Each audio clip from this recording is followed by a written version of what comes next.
Yeah, I don't think I hit the live button before, which I swear to God, YouTube is like one of the most confusing things ever. So like right after went through all of my title and audience and all that gibberish, in order for me to send a link, I gotta send it to your messenger, right? Okay. Well, I mean, I gotta leave the screen I'm on. When I go back to that screen, guess what? It's no longer active. So I actually had to click on your link to get back in to allow myself in. So I thought that was hilarious. Oh, I work in computers, and I don't think I understand that. I don't know if I like the camera. 'Cause I have a Jim Cornette shirt on today. It was Oh, next that's to me. awesome. It was next in the closet. I'm like, well, that's kind of perfect, but you can't so see it. so question, do you want me to call you John or do you want me to call you L for the video? Maybe L or Fly. You think? I don't know. I'm always a little nervous about giving out my real name. You know what I mean? Yeah, I just I wanted to be. I should have asked that question beforehand I offline, think but L's pretty good in the sense of the Brewers' epic collapse. I even got a Cubs glass out if I want to drink later, or I've got a regular Scotch glass too. So oh, that's awesome. Yeah, I just we got Taco Bell today. I'm like, you know what? I don't need a new cup. I just recycle oh yeah, or whatever. is that Baja Blast now though? It looked kind of green. Yeah, it's Baja Blast. Yeah, yeah, that's the one thing I usually get there because I think you can still get the zero sugar one. So we got a hello from Jake, but Yeah, I my don't nephew. know if it's going through. Apparently, Oh, not. I don't know if I I like mean, move this back. Got some wrestling figures back here. I gotta get out of the way. I don't know if that's no, so, that's actually closer might be better. It's weird that on this angle to get myself centered, the tablet's angled in a funny. I give up. uh, so one of the topics, man, that I wanted to hit on, and I really wasn't sure if this was something that I should have done, like kind of like a live stream conversation, or if it's something that I should have just made like a singular video and post that later on, right? But according to the little poll I put out between Facebook or YouTube, it sounds like people would rather discuss it. And you know what? I'm grateful because you guys know me. I'm a Hasbro guy first and foremost. So I Yep. could literally spend the next 12 to 15 hours talking, Hasbro with you guys. It won't happen. I leave my phone fully charged when I start the stream, but once she dies, she dies. So we do got a couple quick messages here. He looks like dude, Lance. He does. It's I funny. thought I thought that the second I clicked on, I'm like, holy crap, who am I looking at? I never thought that before, but I watched two Starcades this afternoon with Big Bubba Rogers. After we talked about the Night of the Skywalkers, I think it was last week. I rewatched that, and then I forgot that the next Starcade they did another scaffold match, and it was also the Midnight Express and the Rock and Roll Express. And this time he got up. Big Bubba Rogers got on the scaffold. He didn't fall like Cornette did this time. But, he got I me. just got that one active here for you. So you got me there Yeah, in person too, huh? We'll have maybe. to talk about that. Is that the re-released Hasbro one, the second one they released? Yeah, that's series 3 right there. That I was doing a little reconnaissance because I couldn't remember my Hasbros. I remember loving them as a kid, but I haven't had one since then. Well, shoot, man. Like when I first started collecting, and I look back because today I actually wanted to kind of reflect on what my original choices were because I wanted to do a top 10 most favorite Hasbro's, top 10 least favorite. And I was curious what my numbers were way back when. The way I situated them now compared to the way I had them listed back in March of 2022, it's insane how much it's changed. Hmm. I mean, we're not just talking, swaps, placements. We're talking figures were completely removed from their respective top 10 list. So I thought that was pretty amazing. So what So happened? I'm going to probably show off my first selection, for like my top 10, most favorite. And then I'll probably tell you what my last top 10 was, if that's swapped at all, stuff like that. And of course, I don't know if you have a listing in your head. It doesn't necessarily have to be your top 10 exactly, but just maybe top 10 you could think of that might be benefit, that might be something that you take a lot of nostalgia in, or maybe Yeah, you haven't probably. heard of something. as you jogged my memory with your list, hopefully, because like I say, I don't have any. I've got some Mattel. Here's the Nightheart. I got some of the Yeah, Mattel ones, but I don't have any Hasbro's again yet. Though doing reconnaissance this afternoon started me thinking maybe I should, invest in those because there's so many retro lines nowadays. I'm like, man, yeah, I don't know. I'll just buy the Mattel ones because they're easy to get, they're affordable, and they have the major stars, right? But then I'm like, yeah. maybe I solved the retro problem by just buying the Hasbro's and forget about the modern ones. I don't know. Yeah, but the Hasbro's, I mean, depending on which series and what and who you're buying from, they can be, very expensive. Pricey. I mean, just this is like either a $10 figure or it's a $30 figure, and Mm-hmm. we're not even talking about with accessory. So it's always condition, and more importantly, the person that's selling it. Mm-hmm. But that's a discussion for later. Uh, guys, I'm horrible at keeping up with the chat. I'm not going to let that happen today. You're not You got missing it. my word. You got a bunch of lonely people who don't know what better to do, so they're out hanging out in here. Oh yeah.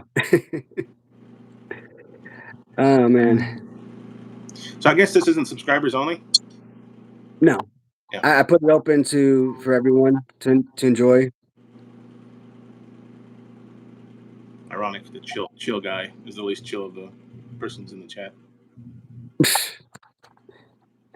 Hey man, you know what? We're just bringing more viewers and sponsorships to the channel, You so might. I mean, I don't mind not one bit.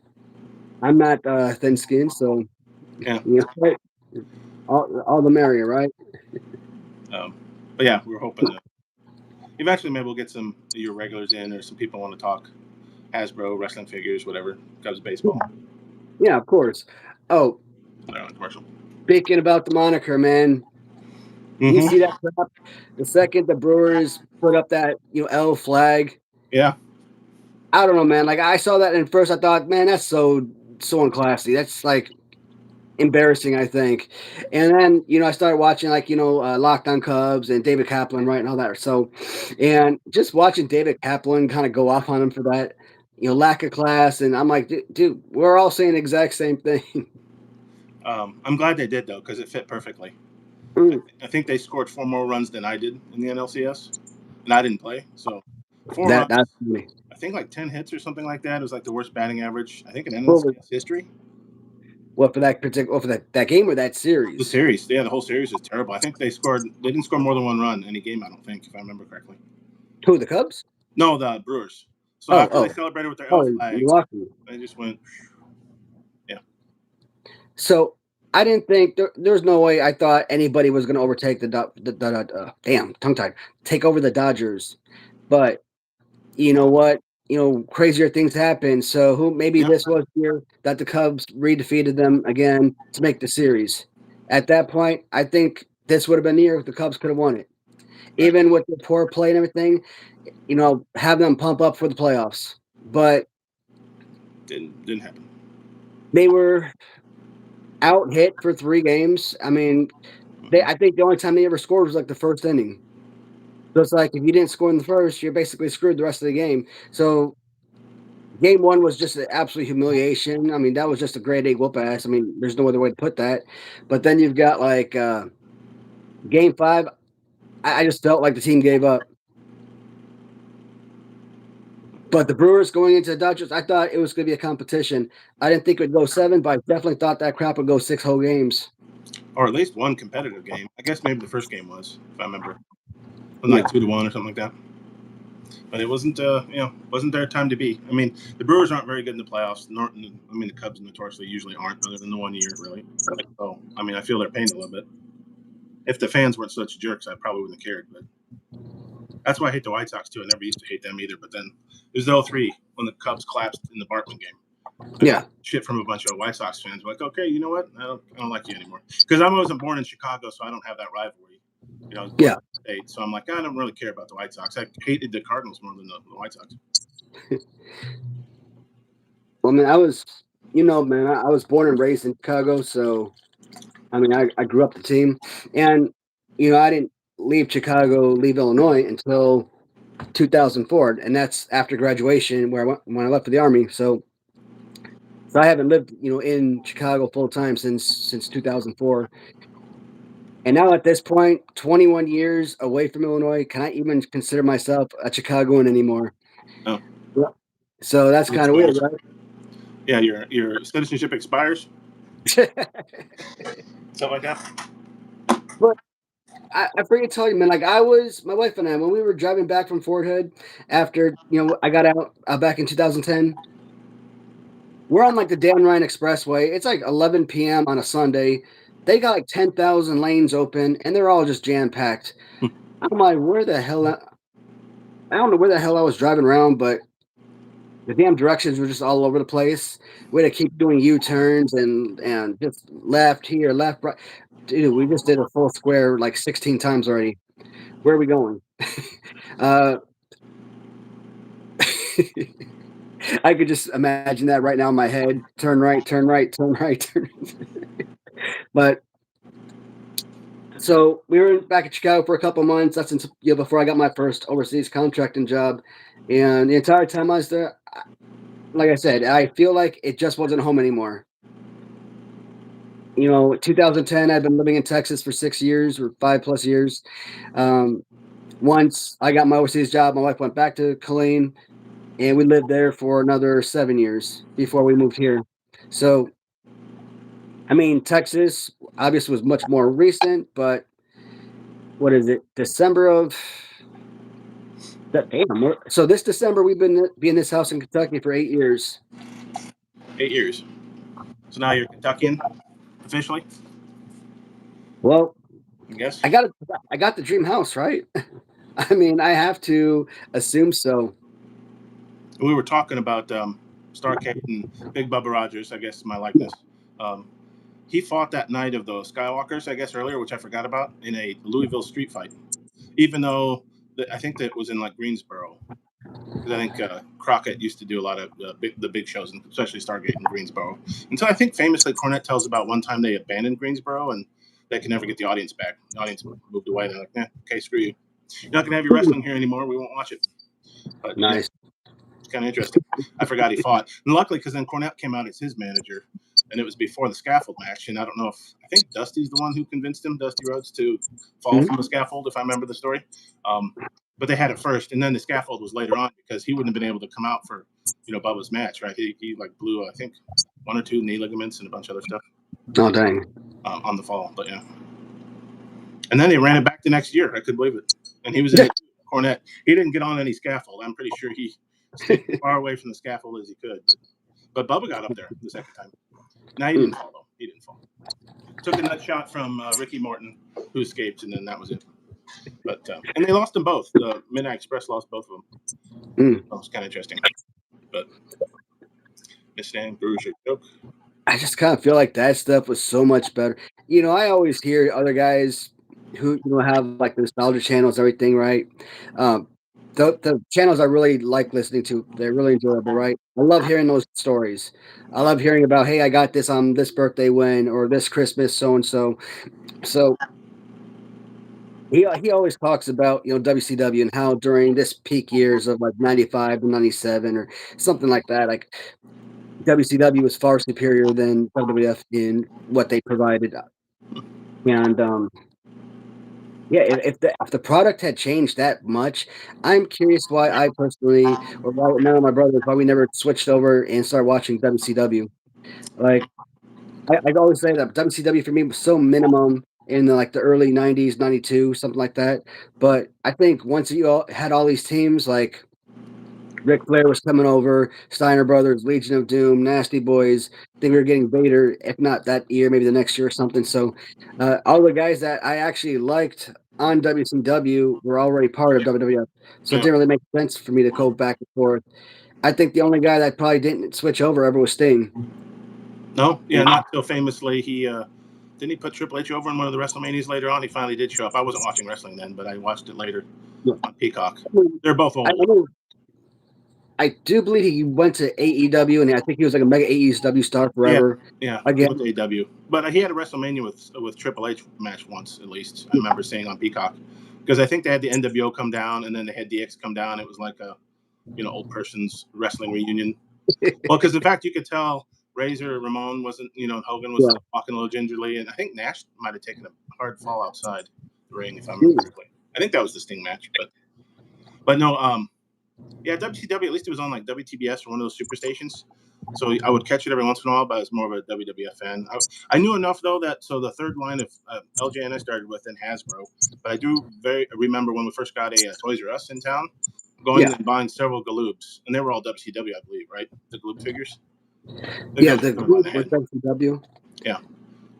But it was weird seeing like the Road Warriors, Legion of Doom, join WWF. I'm like, what happened? Why are they over here? Because back I was a kid, I didn't follow it that well. You didn't have the Yeah. internet and all the dirt sheets. Well, I wasn't like a Dave Meltzer. I didn't know who he was, right? I didn't know all that stuff. So I'm like, they just show up, or like when a lot of the people would disappear, and then unfortunately later you watch them on Dark Side of the Ring, and you're like, Right. that's what happened to Dino Bravo. That's what happened to Adrian Adonis. Wow, okay, or JYD. I didn't realize he went back and forth. He went then to I think WCW later on after the WWF. And it's funny. Everybody that I speak to, everyone that's in the wrestling community or collectors or whatnot, everyone that just thinks back on 80s and 90s nostalgia, everybody always remembers Galoob selling at Toys R Us. And I always find that to be hilarious because my memory tells me that the only thing that I ever saw at Toys R Us was Hasbro's. And the only time I ever saw Galoob figures were in this dollar store at the end of Western Avenue. What like right in the corner of like Western Devon, they had this huge dollar store. And that's where I could remember getting all of the Galoob figures. And as a kid, I didn't know that these Hasbros were Hasbro. I didn't know that name. I didn't know that was the manufacturer. That's what they were called. But we always referred to the Gloob figures as Gloob. So we That's true. had to know something, retain some kind of knowledge with that particular white card backing. That's true. I think you probably feel bad because the retros kind of broke the mold a little bit, or started the articulation. Probably they're probably the one of the first that was very popular that articulated, where you The can make Hasbro. LGN. Yeah, and then Galoob comes along and makes smaller LGNs for the most part Yep. instead of moving ones. But I liked them well enough, getting Steiner Brothers and Ric Flair and Arn Anderson, and I remember I think Sid would have been Sid Justice or Sid Vicious. I don't remember what he was Sid by. Vicious Was he in Vicious back then? WCW. Yeah. Yeah. And So Injustice in WWF. I think that was a pretty good Galoob figure, wasn't it? The Vicious figure. Oh, yeah. Sid Vicious. That's probably my George Washington of action figures. So, um, yeah, that one is like always going to be important to me. All right. I'm just kind of go through some of these comments so I can, answer and respond to some folks. I'm missing a lot. Yeah. Let's see. Steven says Brewers ran into tiny classic. Yeah. I actually wanted to watch that postseason, but like I just didn't find the time, and now I'm kind of disappointed because I actually would have probably loved some of these games. Might be able to. What were they on? Were they on HBO? I don't know if you can rewatch them. Oh, you know what? Makes sense. I don't know if I have tried that.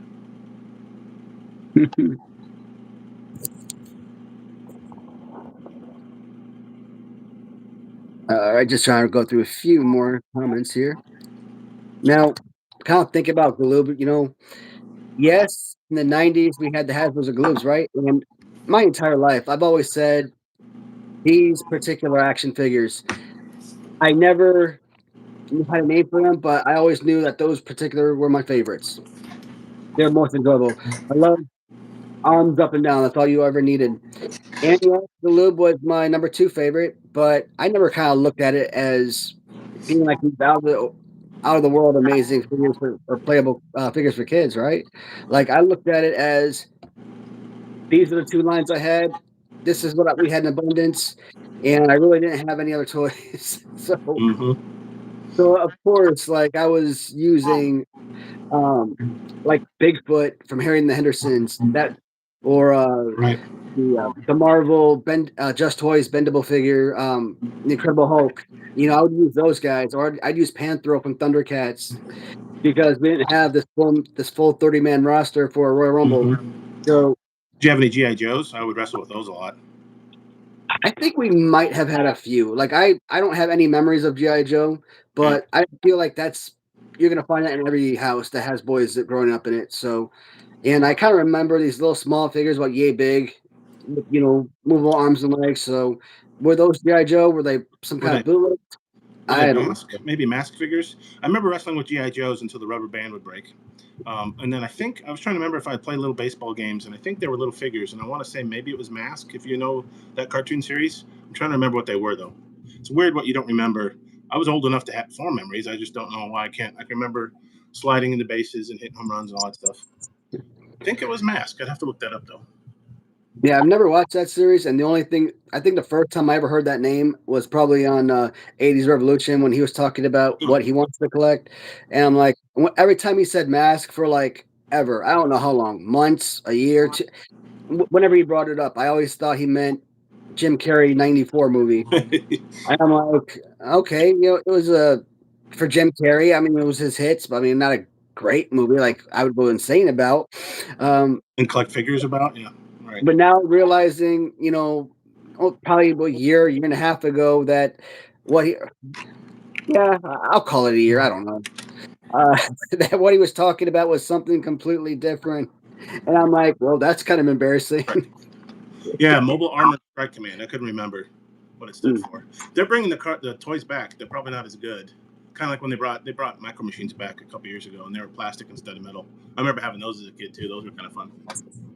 It might have been Mask. I don't remember. A kid in my second or third grade got me into Mask. I remember. And Voltron, I think. Bring back all the hits. I guess it doesn't have to be only wrestling. Cool. Favorite Hasbro. I was trying to think of that. I was watching a video. We can get back into the your lists if you want to, but I was watching the video, and I was definitely young enough that I was all good versus evil, right? Hogan, Uber Alles, that sort of thing. So I don't think Macho Man had turned yet. But when I was watching the video on the retro figures from Hasbro, they weren't at the time. I remember that Macho Man's first figure I think was pretty good because he had fists, and so it's pretty easy to punch with. I don't remember what the action was, if it was one of these and then Axe or Smash had a good one, I think, because it was like you could play the demolition because they would smash them down to the ground. Basically, this figure of Shawn Michaels. Yeah. Shawn Michaels, Marty Jannetty, Rick Martel, Macho Man, etc. I think Hogan's first wasn't bad. You could do the body slam or the whatever, but one of his were the next two kind of crappy for Hogan. Bear Hug for Series 2, and Series 3 was a perfect figure. Was that the Rick Rude? The Series 3 Hogan had this body. What was the movement? Do you remember? Do you have them? Yeah, just does an uppercut. Oh, okay. Interesting. Yeah, I don't remember that one. Maybe I didn't have that one. I'm pretty sure I had the first two Hogans. Yeah, we definitely had both Hogans and both Warriors from the first two. Never had anything from Series 3, so the first Warrior was the bad one, wasn't it? The what do you call it, where you push it down and it jumps up? The jumper. Yeah. I mean, I love that figure. Like, I had that as a kid, and it got a lot of use. Now, when Series 2 came along, that's the figure me and my brothers always played with, right? Was and that the head throw? The same open hand. That Hogan Series 1. Yeah, that's a better one. I think also it's because Warrior looks so funny. He's so top heavy on the jumping one. You know what I mean? I was watching it again and it reminded me. I'm like, yeah, he's kind of weird. He's like very thin at the bottom and then super. I mean, he was a big muscular guy, but he had muscular legs. It just didn't look. I don't remember Warrior flying from the ropes like that though. No. And that's what you would think with the jumpers. So yeah, like wasn't Shawn Michaels in the Rockers? Was he a jumper the first one? Yep. Am I remembering right? I'm only remembering because I watched the video earlier today. I would have forgotten. I haven't one in years. The first Shawn Michaels. Now it kind of worked with Snuka, even though because wasn't he also a jumper? But it fit his pose right from the top. Where you could do the arms. For Jimmy's pose, yeah, it fits Snuka's pose, but maybe not playability. So and some of them get a pass because he was a favorite character, right? Like I was a Hogan stan, so even the crappy Hogans are still Hulk Hogan's, or whatever. Or I'd grow to like Roddy Piper, even if I don't remember his figures much. Or Bret Hart. It's amazing how Hart figures still don't quite look like him. Because I got that. I'm like, what? Is that Bret Hart? Yeah, I guess so. I don't know. Is his execution excellent? Like that respective series, Nikolai Volkov was horrific. The Hart Foundation were terrible. And Jimmy Hart was really the only one done right. Hart was good. Anvil's not bad. I don't know if I like the movement, this weird movement, but Anvil looks pretty good, though. I think he looks kind of bad. I mean, I like more the Rocky type look. What the hell? Why do I always forget their names? With the Owen Hart look that he had back in Series 5 of Hasbro. That one was fun. Was he a But single wrestler by then? Was he out of the tag team? I don't remember. Maybe. Probably. Probably. I did know, and then I didn't know, and I looked it up, and then I did know, and now I don't know again. Memory's failing me. I think Owen was probably wrestling with Coco Beware at that point, and I think Jim had already gone to WCW by the time that Series 5 figure had been released. We were talking about that. I think last week, wasn't it? Coco Beware, because I was a kid once again, didn't have the dirt sheets, Yeah. didn't have the internet. Coco Beware shows up in WWF, and I'm like, "Who's this guy?" And then they book him like a jobber, really. Even though I think he was probably a popular jobber. You find out he was actually a really good wrestler before he went to the WWF. It was kind of like a farm system for territory, Yeah. right? And they get Hacksaw Duggan and Ted DiBiase became the $1 Million Man and Coco Beware, and then some of them is like they're in the pros now and they're relegated to coming off the bench, right? They're not starting in right field anymore because unless they're like a big boss man or John Tenta, a big guy they can throw at Hulk Hogan and have him defeat Evil once again, right? And Yeah. you just replay that story and over again. You don't realize it as a kid. You're all for it. Um, You know what? now I you can see it. never really thought about it in that capacity, but that is freaking brilliant. That is an awesome observation. Yeah, I mean, it's a he's formula. Evil. I mean, because you think of it's a TV show with stunting. You could get injured. I mean, it's not fake. I don't want Roddy Piper to come out of the grave and beat me like he almost did Bill Maher. I agree, it's not fake. Those are real injuries. I saw Rhea Ripley. I think did somebody throw somebody in her face on the tour they're doing now? And I think she broke her nose. She was bleeding. You could definitely get injured. Yeah. Yeah, and that's not the first time she's got injured, even, right? Well, look at all the surgeries later on that Hogan went through, and if you're lucky enough to make it, I mean, Hogan died young, but not actually for wrestler. He died old, unfortunately, right? That's unfortunate news about it. But all the surgeries and stuff, we didn't get to see that he went through. I know last couple of years they were talking about how he'd have to hide, and if Jimmy was there, he'd kind of lean on him a bit because he had walking problems. Because you don't even think like that leg drop is such a basic maneuver, but you're constantly slamming your butt and your spine into the ground over and over and over again, and that's not a pillow they're landing on, But how many leg drops did he do over his career? Exactly. You don't think about, that can't hurt that much.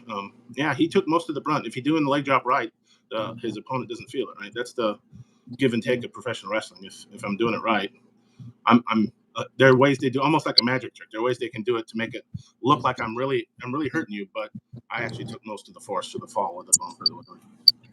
Yep, exactly. With like Yoko's doing it with his leg drops, occasional bonsai, unless he was trying to kill you, which I've tried to do not. I've heard he had sometimes, and maybe later on because he let his weight get away. He was definitely food addicted. But Cornette talked about the one time he was unsure about taking the bonsai drop, and I forget what he said. It was like, "No, I've got you, brother," or whatever. And yeah, Cornette talks about how he never felt it. Though I think it was a leg drop from Yokozuna that messed up Cornette's neck. I listen to Cornette a lot, so if you can't tell. Yeah. He actually kind of got me back into wrestling figures a couple years ago because he sells them on his website. Yeah. They're the crappy. Is it Legends of Professional Wrestling? I always get it mixed up with Figures Toy. Figures are different, though. Figure collection. Well, figures of professional wrestling are the Redbacks, and I love those myself, but I mean, they may not be the most coveted in the world. No, because these are articulated, but not in the best way. What are they? Yeah. I'm on my computer, so I do this all the time at work. I'm always multitasking. And I'm also going to kind of hit back some of these comments. Yeah, go ahead. Yeah, it's Figures Toy Company, Legends of Wrestling action figures. The figures are kind of crappy, but the lure is you get it signed from him and personalized. That's pretty cool. At JimCornette.com. You should pay me. Website. Did we miss anything? Let's see. Steven was saying, whose figure is going over for you, YouTube? With champions, you or J-Nup? Yeah, man, I saw that in the last live stream, and I couldn't respond in time. Yeah, I saw the show. This is actually a liquor store in town's closing. I always wanted to try it. It's called Big Pete. I love peated scotch, and yeah, it's almost too much peat. But I can't taste the smoke. This is the first time I've tried it. I normally don't go for the comical things. I figure that's like a gimmick, to quote professional wrestling. I'm used to my favorite, which I also have here, just basic Lagavulin. Nothing fancy to it. Just peated scotch, but it's pretty good. It's maybe too peated. I don't know. We'll give it another shot. I swear these companies should definitely give us sponsorships, man. Like they get so much free advertising. I didn't get any zebra cakes. I forgot zebra cakes though. Yeah. All right. So Steven wanted to know about this particular matchup. Oh, I gotta be honest. I do goof off, obviously I don't sit there like full on child play, right? But when I kind of like just, so and so, like, just kind of see how they play, how they feel, right? I'll make Jason defeat me. I think at the end of the day, it's the Greg Valentine fighting pose that I really like. So I put Jason over when he wrestles my soldier figure. Now, Sorry. what's going to happen when Satan enters the battle? But he's yet to defeat BBA in a wrestling match, so there's that. That is a pretty cool figure. And I mean, who doesn't love Satan? But it's a great figure, especially like we saying as a kid, we were taught good versus evil. Now I know the world isn't that way, and wrestling is diverged from that, but it really was. Hogan was good, or Warrior, or whoever you liked, and it was the evil, whatever the heck they were fighting. It wasn't just a wrestling match. It was we're fighting good versus evil here. Very spiritual. There you go. You know the story behind this one, right? Yeah, you told it a couple live streams ago, I think. What is that the right pose for that? That was the only thing I wondered because your legs are kind of weirdly apart. You don't like the way your legs are on that one, do you? No, this yeah, I didn't. About 3, maybe 5% of what I wanted. Okay. All right, maybe that's a bit of a stretch because the jacket is painted right. The gray tie. I mean, I obviously wanted more detail in the tie, but my shirt was sort of like a reddish purple. So I mean, the shirt's fine. Even the face, hands, all that would be fine. But the legs were not supposed to be like this. I mean, I was thinking more like Mr. Fuji or like a Mean Gene maybe. And the arms, this was supposed to be, instead of a Greg Valentine left side, this was supposed to be the Greg Valentine on the right side. And the SD Jones has the choke slam. So that's what I was going for, bud. And it makes me mad when I look at that because it is so off. It's like you're partially twisted. Like if you took a permanently though, and you're like, why is he in that? What are you getting ready to do? I don't know. I didn't want to call your baby ugly in the live stream when I first saw it. And I'm like, okay, maybe that's what he likes. It's a figure of you. You got to like it first. But I always thought that. And does it stand up real well with the feet the way they are? No. Yeah. In fact, worried about that too. There's not a single one of these that I got back that actually stand up. And I have plenty of resin, and I'd never had issues with them standing up on their own. So, and the first time I got them in, I looked them over and I did my live stream about it, and I was so excited. And obviously, I was going over it, and I was trying to hide my dissatisfaction with certain aspects of it. But I was just so grateful and happy to finally get them in and to be able to talk about them. And then days pass. You keep talking more and more about it, and what's going on, what's the plan moving forward, etc. And the more you look at it, hold it in your hand, you're like, these aren't my vision, and you realize what you paid into it, and you kind of feel, I don't want to say scam. I wasn't scammed, but like I said, I paid for more figures than I received, and I paid twice the price because I wanted rubber and not resin. So, and I bought a ton from him, like ton of figures. So, is rubber that much more expensive than resin? What's that? Rubber's that much more expensive than resin? I never really thought about that. Yeah. Huh. Well, and it depends on who you buy from. Like Kevin Pelkey, he does a lot of awesome resin statues, but he charges about $150. The same thing that Net at Ram Treasure would charge you for a rubber figure. So if a person had their choice, they're going to go for the rubber non-breakable piece much more often, because if I drop this the wrong way, slams on the floor, wooden floor, there's no doubt that there'll be some chips, maybe a broken hand or something. Oh, yeah. I mean, I could probably slam this on the carpet and probably break it if I wanted to, but also you can't do the leg squeeze, can you? No, they're right. I first time getting back into figures as an adult, because I really haven't had any figures since I was a kid, and I think there was a video you had, or I mean, there's a lot of good ones out there too, but I think it was yours, and you do talk about, I don't know what it is, but the leg squeeze is a thing. As soon as you said that, I'm like, that is a thing. Why is that? I don't know why I got this is the Latuni, because I didn't know the course of the thing would do, and this is probably maybe it's one of my favorite figures just because the rubber feel. It's so good. And like you said, it was kind of LJN-esque. And I'm like, I can't remember. Now I've got 2 LJNs now I finally bought off eBay. Hillbilly Jim and Paul Orndorff. And I think they're too soft. I don't remember as a kid them being that soft. This is the Goldilocks, to me, rubber, the Latuni, because it's not too soft. It's the big rubber guys tend to be harder. But I'm still a major, I'm not subscribed, but I am a major mark, so I buy all of them. to the tune of my wallet. They just announced, didn't they announce 3 or 4 figures this month just on a whim outside of their series, right? They're like, oh, here's an Andre and Herc. Yeah, I've missed all the other Andres from Big Rubber Guys. I need to pre-order, right? And Herc, it looks like a new figure. And then they just announced Santana, which I don't really know that much, but I'm that big of a stand for rubber figures that I already pre-ordered it too, because I'm like, yeah, what the hell, right? So Holbrook and Anthony did tell me about some like Big Rubber Guys, like they were doing mascots or something. And Yeah, I'm like, that's insane. I don't know about those, but I did break down. I'm trying to limit it because then I start looking at figures, and not to plug him, but Kyle Peterson. Yeah. And you too. You both kind of give me, we talked about this last time, anxious vibes, seeing all the figures. And like his weekly purchase videos are insane. And the ones I've seen of yours too, I'm just like, I can't imagine what would I do having boxes and boxes and figures show up.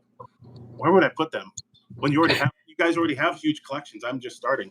Right now, I've got like one tote full that aren't on a shelf. You know, I'm like, what do you do? I'm trying not to, but I'm also wanting to avoid having to, because we've seen Big Rubber Guys and other figures that were just released like a year or two ago. We're not talking like 40-year-old LGNs or whatever here, right? Yeah. And they're asking like $300 for a demolition chase. I'm like, I want it, but no, I'm not. Sorry. I keep thinking if it's between a $300 LGN, depending on what it is, and the $300 demolition, I would probably maybe break down, but I probably won't. $300 buys a lot of figures.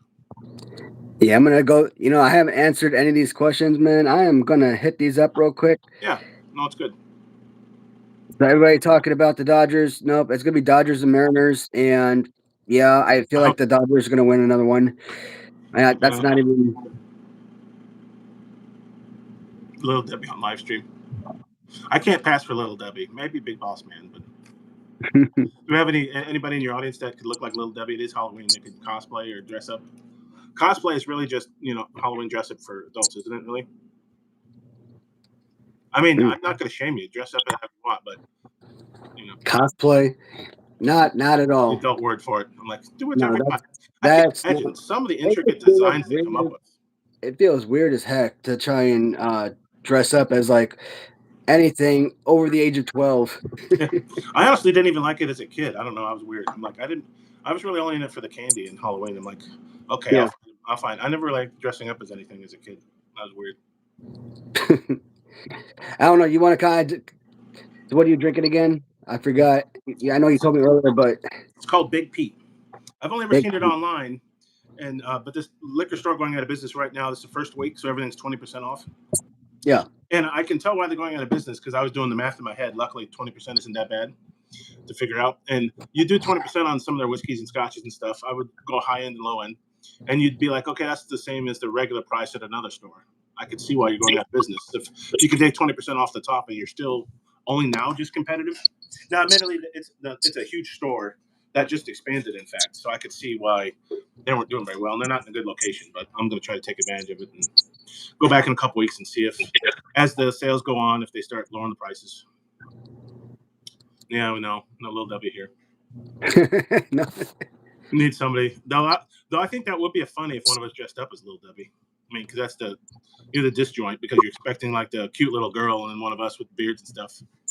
But you leave the facial hair. You don't change your hair. You just maybe put on a wig and a dress or something. You're like, oh, I'm Little Debbie. You know, if I paid enough, I could do that. I have done far worse for a few bucks. So. You should. Some of the Twitch streamers I've only gotten into recently because Amazon Prime you can follow a Twitch streamer like free a month, and I game a little bit sometimes with my nephew and on the side. Usually that's what they're doing is and I'm just amazed by you can get paid to people to watch you play video games. But I mean they usually do other stuff, but a lot of times I have these sub goals and they're like, oh, if I get to 100 subscribers or 1,000 subscribers, I'll do something funny. And the one lady I saw, she dressed up as Joe Hendry when they hit the sub goal. So maybe for you, maybe you should set a sub goal, and if we hit it, you dress as Little Debbie on a live stream. Gotcha. Wouldn't that be good? It worked for her. She got her sub goal. I'm like, wow, I never thought about it. That's a lot of stuff they do to drive engagement, all that stuff that I don't really think about because I don't have a channel or show, but it worked for her. She came with Joe Hendry. She had like the fake muscles. I think she painted on a mustache. Doesn't he have a mustache? You know what I'm talking about, right? I think he's a TNA. No. Oh, you don't follow modern wrestling. I believe in Joe Hendry. Does the audience, anyone remember? No? Anyone know Joe Hendry? I believe in Joe Hendry. He's actually Scottish, so he might enjoy the scotch. In fact, I watched. It all goes back to Jim Cornette. You can see a theme. Oh, He did a tour in the UK, and he met like a young Jim Hendry, and they had like a burger eating contest. I think it's out on YouTube. I'm like, that guy looks familiar. I'm like, oh yeah, that's Joe Hendry before he made it TNA famous. yeah, I'm just reading down through the comments, and Steven's like, looks like you're drinking Ecto Cooler. Yeah. I mean, it's Baja Blast, but it is kind of mixed with the tequila. Okay, you So, did mix it. Good. Now, how is that though? Baja Blast is a unique flavor. I mean, it's just blue Gatorade mixed with Mountain Dew. Is that what they do? I never really thought about that. Okay, that makes sense. I like the Baja Blast. I never thought about that. It's kind of like blue raspberry. I think isn't it like pineapple and something else that your typical blue raspberry flavor, which I love in like flavored drinks and stuff. Oh man, I have no idea what that stuff is. But my wife had some kind of red drink today. I took a little small sip. I don't know if that was cherry or I don't know, man. Like it, I couldn't differentiate if it was flavored water, if it was some kind of iced tea, or if it was like just some kind of juice or something. And I'm like, this is the most confusing drink I've ever had in my life. I mean, why is a drink from Taco Bell about to give me a coronary? That's funny. What she was? Did you ask her? Now, I mean, she was out buying some cat food, and so did she didn't get back till maybe 10 minutes afterwards. But uh, Oh, I'll just type in. So if you talk about Lloyd Christmas from Dumb and Dumber, if you remember the redhead, what's her face, which I think Jim Carrey dated for a while, her character name was Mary Swanson. yeah, So if they would have gotten married, she'd have been Merry Christmas. They never like explicitly call reference to that, but I remember as a kid finding that. I'm like, she had been Merry Christmas. They did that as like a little Easter egg just for anybody paying attention. And then the other part was that there's so many quotable jokes from that. Swanson. Maybe it's on the briefcase. Oh, Samsonite. I was way off. Figure out what her name was at the beginning. yeah. Great movie, and that's not the kind of movie I go for. Right?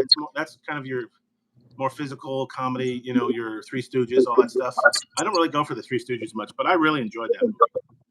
No, when it came to Great. Dumb and Dumber, first one, it's a classic 'cause it comes out when you're like 9 years old. So when you watch movies like Dumb and Dumber and Mask and Over and over and over. stupid, what I call it, slipstick comedy or something like that, Slapstick. Yeah. slapstick. Thank you. And I'm like, this, it's stupid and deranged for that respective purpose. When you watch that, or you watch like Ace Ventura, it's like stupid good, and it's something you really enjoyed as a kid.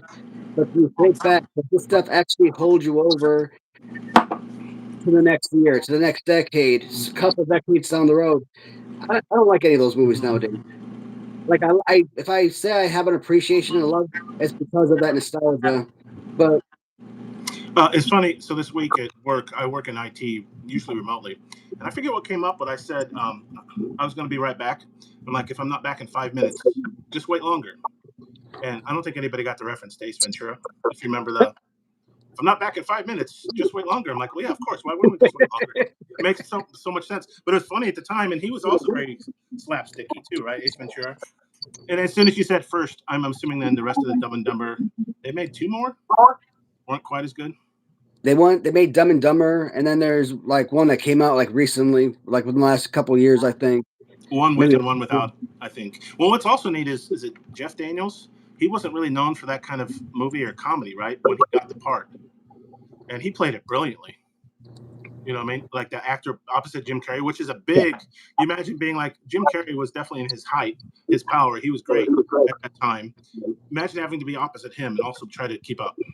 And you know what sucks about that? My wife and I were talking about the number 23 today, and Oh, it's funny that we're talking Jim Carrey because like I've always liked Jim Carrey because of Me, Myself, and Irene, oh, that's a good one. or like I said, Ace Ventura, and those type of movies. Those really stupid comedy types that just are so stupid they're good types. Um, so I always liked him for that, but like I was never like a super fan. Like I would be like overly crazy about a Jim Carrey movie coming out. English Like I coast. never took him. My best way to describe it, I never considered him to be a legitimate actor. More Um, like like someone who's acting on SNL. You're not expecting, Broadway musicals here, or whatever the Tony's Award winner or something. Yeah. But and then you see him in the number 23, and his first serious role, first dramatic role, at least what I've seen of him, and I'm like, this man is absolutely a phenomenal actor. Like I went thinking so lowly of him as an actor that who I loved, of course. I mean, we all love Jim Carrey, but Mm-hmm. my respect went from here to like Kiefer Sutherland level. So Who was in 24, not to be confused with the movie 23. no, the movie 23 Yeah. is what he's in, or the number 23. Numerical joke. Yeah. Oh, I yeah. find if I have to explain the joke, it works really well. No, so what's funny is I had a thing about the number 23, and I Yeah. found out I think Jim Carrey did too, but I've never seen the movie. So you'd recommend it, huh? I've Yeah, I never mean, seen it. seeing him in that dramatic, horror movie type. I mean, that was freaking phenomenal. He It just put him. It really showed his talent and his range as an actor. So yeah. I mean, if even Adam Sandler learned how to act, because I always thought Adam Sandler. If you're comparing like their younger careers, or said like, well, Jim Carrey's not really an actor. I feel like Adam Sandler was even lower as an actor when he started to. He was just yeah, like, oh, I'm Doberman, for the longest time. He turned into a decent actor. I'm not going to say he's, Tom Hanks or anything, but even Tom Hanks, remember, he started off like cross-dressing his bosom buddies and all that stuff, right? He was, he wasn't, the famous drama actor that he's today. They all kind of have to start from somewhere. They aren't all born, Meryl Streep. mm. So I have to watch that show then. Number 23. But no, I had it for the longest time. I kept telling people, like my favorite Cub is Ryan Sandberg. We all know what number he wore, 23. Michael Jordan, when he was a Bull, what number did he wear? 23. 23 happens a lot, and then I started just paying attention. And every time I look at the clock, it'd be like 11:23 or 2:23. I'm like, that's kind of odd. And then I'd watch a movie, and they'd like knock on a door, and the address would be 23. I'm like, why is 23 happening all the time? Oh darn, 7:48. That'd have been hilarious. Wouldn't that have been great if I would have set that up perfectly? I'll have to remember when 8:23 rolls around. Remind me to set that up again. No, it was literally like that. I was looking like, what the hell's 23? It's following me. Is that how the movie went? It kind of went crazy, because it was about the number 23 and numerology and all that kind of stuff. I mean, basically everything that was coming up 23. Yeah. So, I've witnessed that myself. That came out like when did that come out? Like 2007, I think. I think it was 2023. No, I'm just kidding. That movie. Not in America. Movie, I think that was out back when I was like in the Army still. So that had to be like late 2000s. Were you in the Army with Pauly Shore? That was different. That was a different movie. My nephew's on the stream. He's a big Pauly Shore fan. So Bum X, excuse me, Bum Shadows, and it looks like a couple others are asking about the countdown of the Hasbros. Yeah, you want to get to it? Absolutely. Refresh my memory. Make me want to buy some more Hasbros because I don't have any. And I'm thinking I've got 2 LGNs now. Maybe I need to start a collection. And if you're looking for Hasbros, I happen to know someone who sells them. This guy.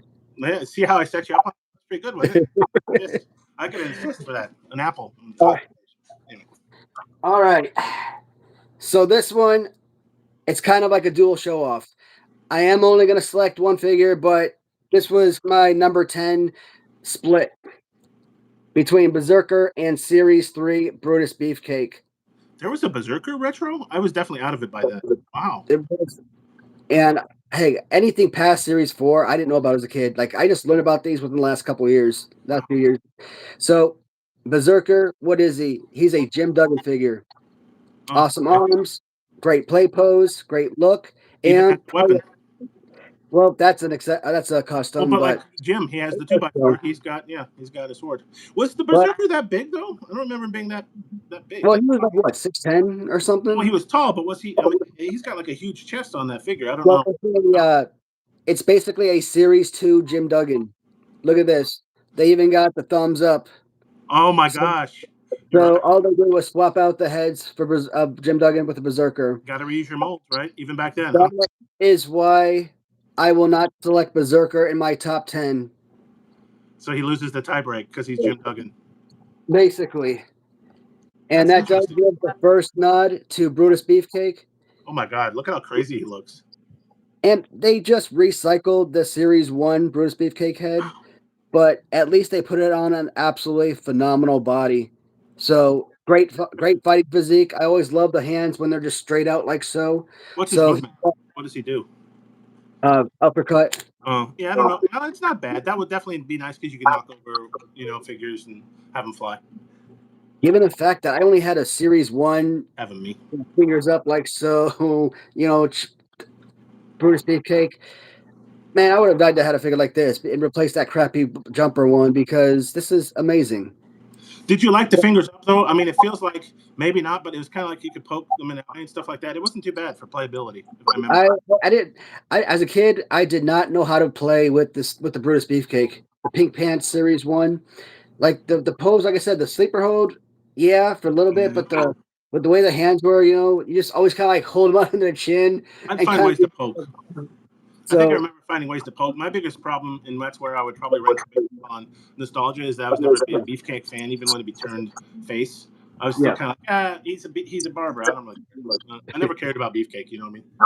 That's my biggest problem with the character. Like, so I did. He was enhancement talent. I would never. He wouldn't go over in my fig feds, but I cool. could still poke with stuff, And he had an accessory, so that's pretty cool. Except for you're going to lose it, right? You're always going to lose the accessory. Not quite as good as a 2x4 or a sword though, or a baton, which I see you've got there For which one? for an Oh, accessory, for oh, weapons and stuff. I'm showing Scissors this aren't as good. March 15th of 2022 because I gave the date in my video. It was like literally right at the beginning of my channel when I created that my top 10 favorite list. And back in March of 2022, the Series 3 Big Boss Man was my number 10 selection. So this time, he has not found himself moving up. In fact, he found himself moving off the top 10 list. Still, again, one of the most perfect figures in the entire Hasbro lineup, and probably one of my top 10 favorite all time wrestlers. But my opinion has changed slightly in the last 3 years, 3.5 years. Now, my number 9 favorite figure, and this one could easily be a number 1. But at number 9, I'm going with the Series 10 American Hacksaw.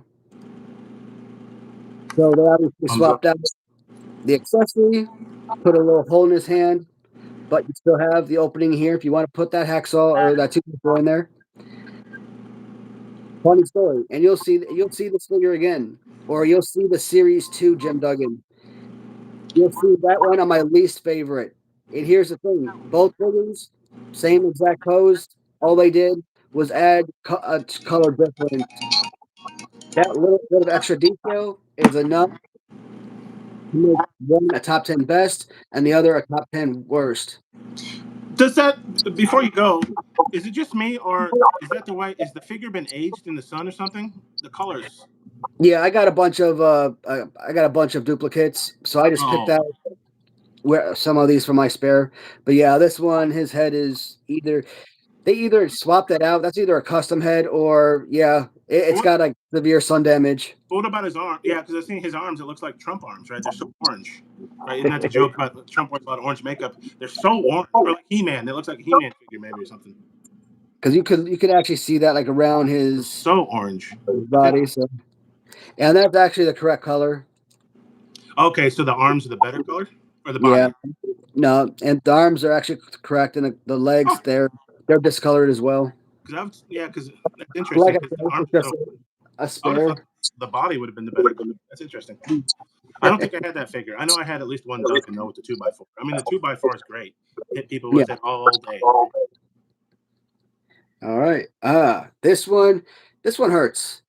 I didn't have the Series 3 Boss Man as a kid, but I did have the Series 2 Honky Tonk Man, and this was one of my all-time favorite go-to figures when I was a kid.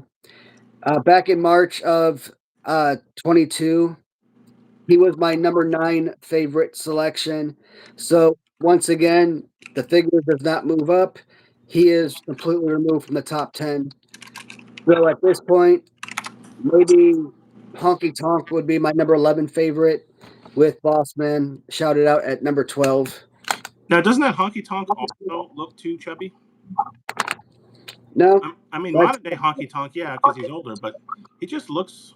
Maybe not. Not from the side. He looks better from the side. Yeah. But when you first held it up, I'm like, what happened to Honky? He's not that big a guy. He's intercontinental weight. He's not heavyweight. that is awesome. But of course, he came with the guitar, so you love it. You could be like Jeff Jarrett.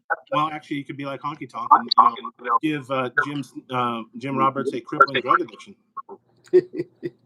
Did you? Because I'm talking about that one, the Snake Pit, where he hits him, and they were supposed to gimmick the guitar, but they didn't, and it really messed him up.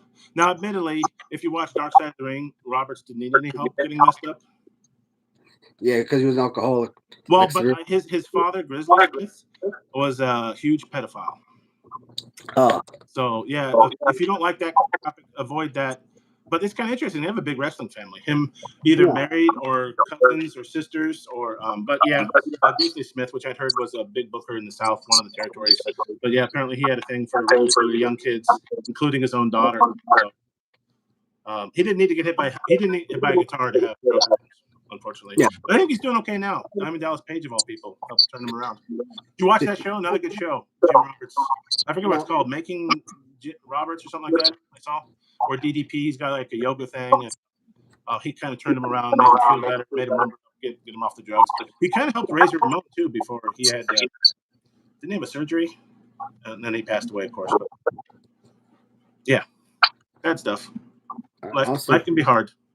Okay. All right, so this one I put down at a surprising number 8. Oh. This is the Series 8 Undertaker, and with black hair. That's not the first Undertaker, though? Or is it? Series 4 Undertaker looks exactly like this, just with the red hair. And that one, that Series 4 Undertaker, Bret Hart, British Bulldog, that was like the last 3 action figures, last 3 wrestling toys I could ever remember owning. So, I mean, that's why those particular 3 figures always will have a special meaning to me. Now, I did go with the Series 8 over the 4, not just only because of the jacket, even though this is a custom. That's nice. Actually, is this a cut? Yeah, this feels like a custom. This is probably like Mattel or Jax. But I like the darker black hair more than the red, but it's still the exact same figure. And like I said, for childhood nostalgia, this one and the Series 4 Bret Hart probably like the 2 most important figures from the Hasbro line. You don't have the Series 4 Undertaker on you, do you? I was looking at a video earlier, and I never had him, but he looked different in the face, I thought. Maybe it was just the hair that messes with you. But black hair, of course, is an Undertaker. It makes him look great. I know, really, he had red hair, I mean, cows and all that back in the day, Yeah. As they're dialing in the Undertaker's character, his gimmick, they figured that out. Isn't that amazing, though? Paul Bearer, to get an actual, like, mortician to be his Paul Bearer character. And, of course, Kurt Pringle had a history in wrestling, which I didn't know about until I saw him with Undertaker, that I watched later. That was such a great pairing for the longest time, right? Because then you could have the Undertaker is just this mean, big, huge guy who doesn't talk. Let Paul Bearer do all the talking. All that stuff I didn't know as a kid, but you learn from there's like how many YouTube shows and podcasts where they tell you how the sausage is made in wrestling. Not just Jim Cornette, but and they talk about how we're trying to tell stories and why do you have a manager? I just kind of took it for granted that Jimmy Hart was a manager and Bobby Heenan. There are reasons why they pair managers with wrestlers, and you don't, as a kid, you don't pick up on that stuff, but now you can see it. You're like, oh yeah, because this person hasn't worked on, because it's such a hard, you have to be athletic, you have to look the part, you have to play the part, you have to take bumps, and then you got to be able to talk. And doing all that in one character and all that stuff, that's a hard, interesting job. And so if you couldn't talk, give him Bobby Heenan, right? Bobby could talk. Cornette could talk, Jimmy could talk. All right, so I'm going to go back real quick, and there are a couple of messages. Let's see. Bum Shadow says, I wish they painted the wrist and hand tape on Macho One, otherwise perfect. I think Macho Man would probably be in the top 15, probably top 25. So I think that one, again, any of those splashing motion are really one of the best. Top shelf spirits, throw them back, fellas. Thanks, Ross. Bum Shadow says, Warriors jumping action, we're from one shoulder tackle and splash, I believe. Yeah. He always did a football tackle, and I don't know why why he's job falling on someone like he's Yokozuna earthquake, but It's a great point, though. I forgot that he loved the shoulder tackle. He used that a what lot. the weird finishers. Shoulder Either tackle. way, I did see a turn, hit a double axe handle from the top a few times. No zebra cakes, unfortunately. I think the worst part about some of those, and I was looking back, and I don't know if the Mattel ones, because I didn't read that closely, the names for them, when they say, oh, he's got this action, the names for the action are almost always terrible. And like, how often did Hulk Hogan give a bear hug?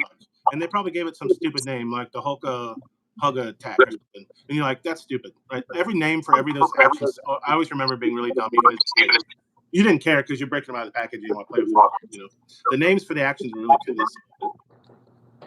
Wasn't the Hulkaplex the series 2? Did they actually call it that? I was just kidding, but I wouldn't be surprised. Uh oh, we have a guest on the show. I brought you a Twix. I don't think I love. I don't think I'm gonna be eating it though. And your cat threw up on the floor. You see that? His cat threw up on the floor. We both threw up. Do I need to come as you? That was pretty good. She gave him a Twix, and then the bad news of the cat's thrown up, but here's a Twix at least to help. You want to join me? No.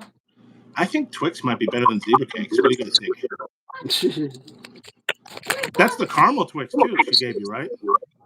Just the regular. Yeah. Yeah. I think this guy be sacrilegious on your stream, but I think the caramel Twix is better than zebra cakes. I'm not gonna lie. All right. So, what did I miss? I'm trying to hit up a lot of these comments because I don't want to fall too far behind.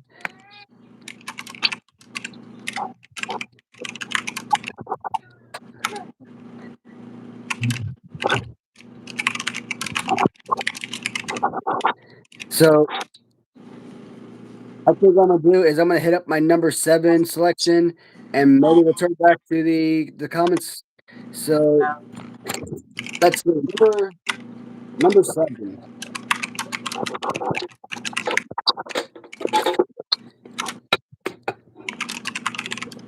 My number 7 selection is a Series 11 Atom Bomb.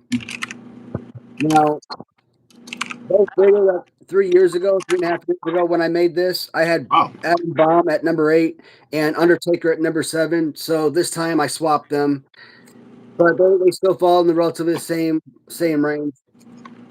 And Atom Bomb used to have this thing where he used to have like these little Nerf ball atom bombs, whatever you want to call them. And every time he used to come to the ring, he used to launch them into the crowd. And I didn't know that. I don't think I watched him wrestle a lot. That's interesting. And I think I saw a seller, I think it was Pandelis Greek, that was probably selling it on Facebook, probably earlier this year or whatnot. And I reached out to him. And he's like, yeah, man, that's long gone. I'm like, damn. But I think it also sold for like a crazy number. Like, I'm probably thinking $50 at most. He was probably thinking like $600 at least. $600? I mean, I think it sold for an extremely high number. Wow. Yeah, I was thinking like $30 to $50, man, and I thought I was like overpricing it at that, but that's some stuff I really want that I will never get. But the Atom Bomb, he is just a Mr. Perfect and Scott Steiner, multiple Atom Bomb figures, etc. Just I never liked this. I don't want to say hated on it. It's one of the better figures, but the way that the two arms, I hate the way that they're like they're not in sync with one another. So that's why I feel like this couldn't possibly be like not top 3, top 4. Yeah, I don't remember liking him much as a wrestler, but the figure looks pretty good. Yeah. All right. I don't know. So, let's see. Well, it looks like from here forward, only the number 2 and number 3 spots have switched positions. So this time coming in at number 6, I chose the Giant Gonzalez, and this has got to be easily one of the most perfect figures to buy every time because I don't think anyone ever played with this toy. because he was always in mint condition. Hmm. And the right height, I think it's just a shade taller than your average Hasbro's, right? He So needs to be though, right? Like we saw with Latuni, he got Andre the Giant finally taller than the rest of the people, right? He's yeah, supposed to be a tall guy. absolutely. I mean, he was what 7'7", so an No, he 8 foot was. bone. Look is fantastic. I would have hoped that it looked more like the bear suit that he wore, but otherwise, the look is great. The head sculpt is fantastic. He's got the arms in front that I love with that fighting pose, and he's got the whole standing motion, right? So you kind of raise the arm, That's good and it's motion. IRS bushwhackers. So do you like downwards or upwards for that motion? Which do you prefer, the uppercut or the smack, the I mean, demolition? basically, he's just that's basically what the action actually is. Does any other retro do that action? I never had one that did that. Skinner and Ultimate Warrior. So no, yeah, I wouldn't. Later Ultimate Warrior. I never had Skinner. I never had Giant Gonzalez. Was it a later Purple, Ultimate that did that? yeah, Purple Series 3 Ultimate Warrior. Yeah, I might have been out of wrestling after Warrior beat up my everything, Hulk Hogan. I kind of stopped watching wrestling. That was a watershed moment. But it's funny you mentioned the bear suit. My lord, did he look ridiculous in real life? Came out to fight the Undertaker in WrestleMania in Vegas. Oh my god, that looks so stupid. I'm like, how did Vince McMahon? Vince McMahon is famously very detail oriented, right, about things. How did he let that happen? It looks so ridiculous. I was like, and I remember. Did you watch that? It's on Peacock. They do it behind the scenes. Was it WrestleMania 7? I think I saw. I may have seen something, or maybe we rented the tape later on. I remember watching that when I was like 9 years old when it came out. I think what was that 1994? So I'm trying to remember. no 93. I was reading the comments now. Yeah, But it was 93. they have a behind the scenes of that Vegas WrestleMania on Peacock. That's pretty good because they talk about like Heenan. He does Heenan's a human funny guy. I think doesn't he write an elephant backwards and he plays the part well of the comedy foil. I have no idea. I can't remember all that. I didn't appreciate. Well, I only remember because I saw the behind the scenes. I saw the documentary they made on it. That's the only reason I remember because I didn't watch it live. I was out of wrestling by the time they went for that WrestleMania. I grew up and I was into I don't know whatever the hell, but I didn't really grow up. I was just angry that Hogan lost, and then because Hogan was transitioning to be an actor. So there was a reason why they're having Hogan do the Andre and put Ultimate over, right? Ultimate's going to take over for Hogan. Hogan's going to acting. It didn't quite pan out. We've seen. To his detriment, Hogan wasn't the best actor, but I mean, there's been a lot of bad actors too that made it farther than Hogan did. But then he comes back to WCW, and so that's when I got back into WCW. Was when a buddy of mine, I was in college, and he said, "Did you know Hogan's a bad guy now?" And I'm like, "Shut your ass! What are you talking about? Hogan's a bad guy? There's no way in heck." And that was when NWO was founded, and we started watching Monday Night Wars. We look like we're watching football. We'd have two TVs on. We'd have Monday Night Raw on one and Night on the other, and we'd watch it like throughout college until everyone in WCW became an NWO member, and Austin and Vince McMahon finally won the. Yeah, I'm trying to get back to these. Another good example, Ross. Red Rooster was a tremendous star in the territories, and then he just comes up and they make him the Red Rooster in the WWE. It's like they're legitimately trying to tank these stars from the territory. It's amazing. I didn't know because I was a kid at the time, right? I'm like, who's this Red Rooster guy? And why does he... But no, he was. What was his real name? Terry Taylor. There you go. But he was like a legitimate wrestler before the WWF called him up. And then I think he went on the book and do stuff for like TNA and other things. The gobbledygooker, boy, wasn't that such? I was watching wrestling. That was such a letdown. Like, oh, what's the surprise? What's in the egg? And I could almost see Mean Gene thinking, maybe I need to retire or find a new job. Mean Gene had like a square dance with him in the ring. Oh my God, that was so. Once again, how did Vince McMahon allow that to happen? Was he drunk at the time? I don't think Vince McMahon drinks, so I don't know what his excuse was, but it's amazing that. Though, to be fair, though, and I haven't opened it yet, it's in my closet. I did get the Undertaker gobbledygooker figures because it's so bad. You kind of have to have the figure, the gobbledygooker, right? Bastion Booger. Yeah. Now that is a fun character.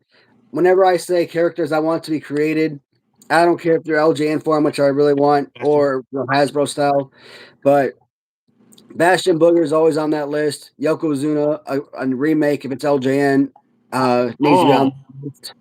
an Bash LJN Yokozuna. Yokozuna. Giant Gonzalez needs to become an LJN. That would be great. That comic kid, just because I like his look, I like that whole UFO Mars bullshit. That Max Moon, was it? So I wouldn't mind seeing that be an LJN, and I want to get Nails as LJN. You're talking Max Moon? Is that the character? Max Moon, yes. I saw you show. Who was the retro that you bought of him? What company makes the Max Moon? That Is it KWK or? Yep, the K-Tape Heroes, yeah. Kayfabe? Okay. Because I saw that, and for the life of me, I've never seen him wrestle. I don't know that guy from anything, but I kind of want that figure. I don't know if I want him for $40, but you know what I mean? That's my problem as I look at the price tag. And it's a small company, I get it, but I'm like, yeah, $40 for a guy I don't remember what league he wrestled in and who he wrestled. It's just a unique character that I don't remember ever seeing. Yeah. But Yokozuna is an LJN? Wow. No, I would like to have him as LJN. That would be amazing. Or a big rubber guy or something. Lutuni.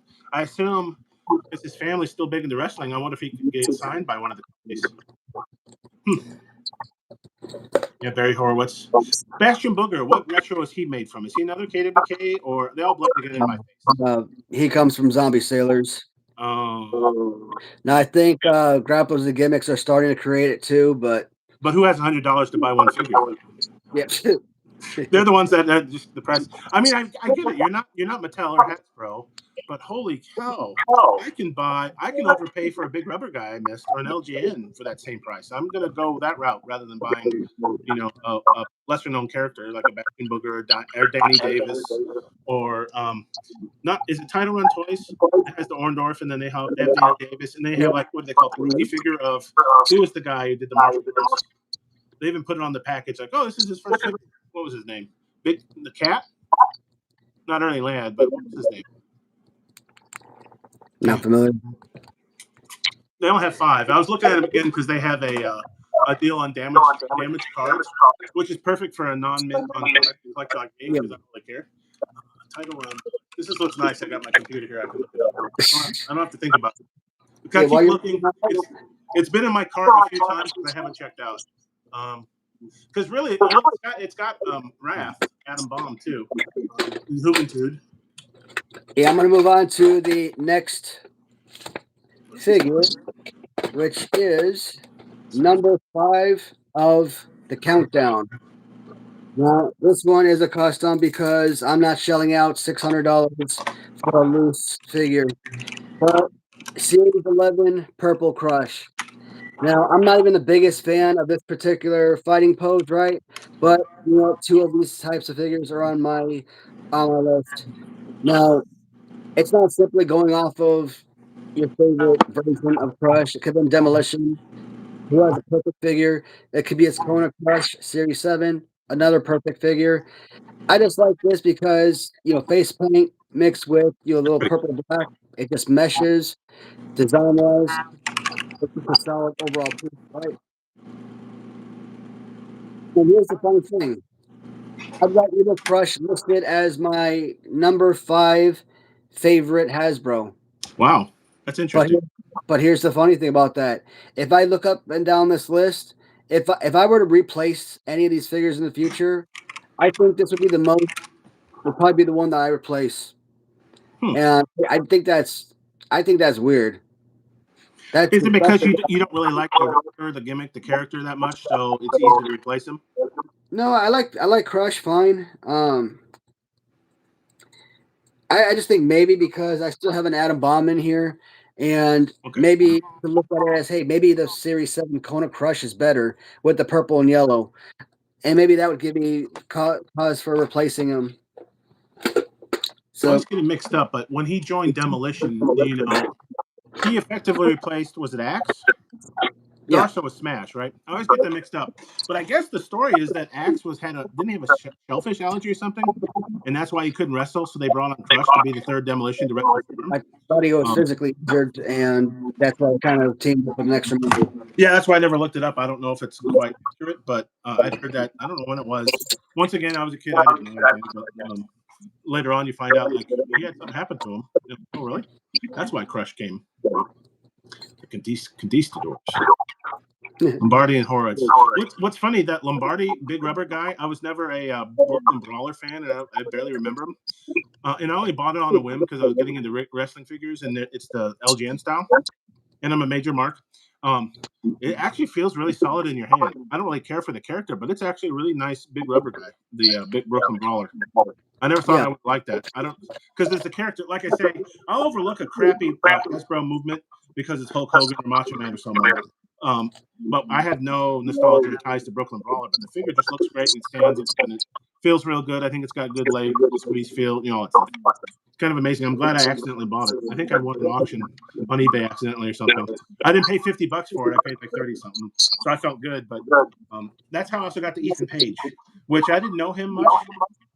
And I know how you talked about Ethan Page's character is kind of crappy, but I guess that is his gimmick, right? Doesn't he have going to his face or something like that? So you can see why they put him in that pose. That's his thing. And that's one of my least favorite figures. In fact, I think that could be my number one least favorite Big Rubber figure. So I don't think I hate him as much as you do, but I get why they did it because that is his thing, I think, in NXT right now. But it sounds like he's a big figure collector himself, and I think he's in with the major mark fellas, Cardona and Myers and them. So I think that's why you can see why there's a lot of Myers, Cardona, Mark Sterling, Nick, him, Ethan Page. You can see why they make a lot of those figures. I think they're big in with Danhausen because they're friends. And then I think Myers wrestles in TNT quite actively, so you get a stars, which I don't watch TNT at all. Maybe I should, but hell yeah, from Mancini. Bumjato says the sleeper arm on Brutus is really one of the few redeeming qualities. Well, I mean, like I said, that was his finisher, so it makes sense. But like when I was a kid, I just didn't know how to work with the figure. Like it was just enjoyable. The grip of it, the playability of it, just felt very, very weird. And all these years later, my opinion of the figure has not changed. And he will be on a certain top 10 list eventually. Another list I just happened to think of. You're talking about sleepers. Didn't Rick Rude have a weird, like you hold him here? I think it was kind of fun with the first Hasbro Rick Rude. Didn't it have like you put him in the headlock and then you could smash him with the. I always had mixed results on that. I'm wondering if Rick Rude is one of those figures that has had a lot of traditionally terrible figures. You need to make a list of, for some reason, for better or worse, why do these characters have the worst figures? Rick Rude's probably in that list, right? I always say Rick Rude and Snuka. Isn't that weird? I don't know why. Like, what did they do? Did they piss somebody off? I mean, if you watch Dark Side of the Ring, you might read Snuka. But as far as I know, Rick Rude is actually an excellent guy. Like, it sounds like he never cheated on his wife. He was a family man. He certainly could have, because that guy was torn, right? He was ripped to shreds. But apparently, he was a great family man. I don't even know why he died so young, of course. Snuka might have got away with murdering someone, so I could see why maybe we might not see an LJN Snuka. But that's weird that why Snuka, because Snuka was huge. He was so big they turned him face. He actually came in his heel, because I think that was the shtick back in the early 80s. Is like, oh, he's an Islander. There's a little subtle, vague racism going on. He's an Islander, so he's got to be a bad guy. But then they found that the people liked him because he was athletic. Well, because a lot of them were bad guys, right? Hulk Hogan, there's a reason why he was a heel. Well, actually, Hogan was a heel for a long time too, wasn't he? In the WWF. Now that I mention it, but he was because he's a big guy. You can turn a big guy into a bad guy. Makes sense, right? But go back to some of the questions here. That you've been sending out these messages. Let's see. M squared. Yeah, I'm trying to get enough questions answered. With all three of them. Not at all. Absolutely not. And I saw him on an episode of Judge Joe Brown. Now that was funny as heck. Love the guy, but I think he was one of those guys overestimating his product, trying to turn in a single loose berserker, and he was asking the courts for $600 for a single piece. And I'm like, get the hell out of here, my dude. You could autograph that thing and still not get $600. You'd be lucky to get $100 for that with signature. Oh man. Time flow come to sewers. Penguins a clown. That's funny. The killer bees. It's funny. I think I mentioned in the last week I mentioned that OVP podcast, the Our Vantage Point, and they talk about.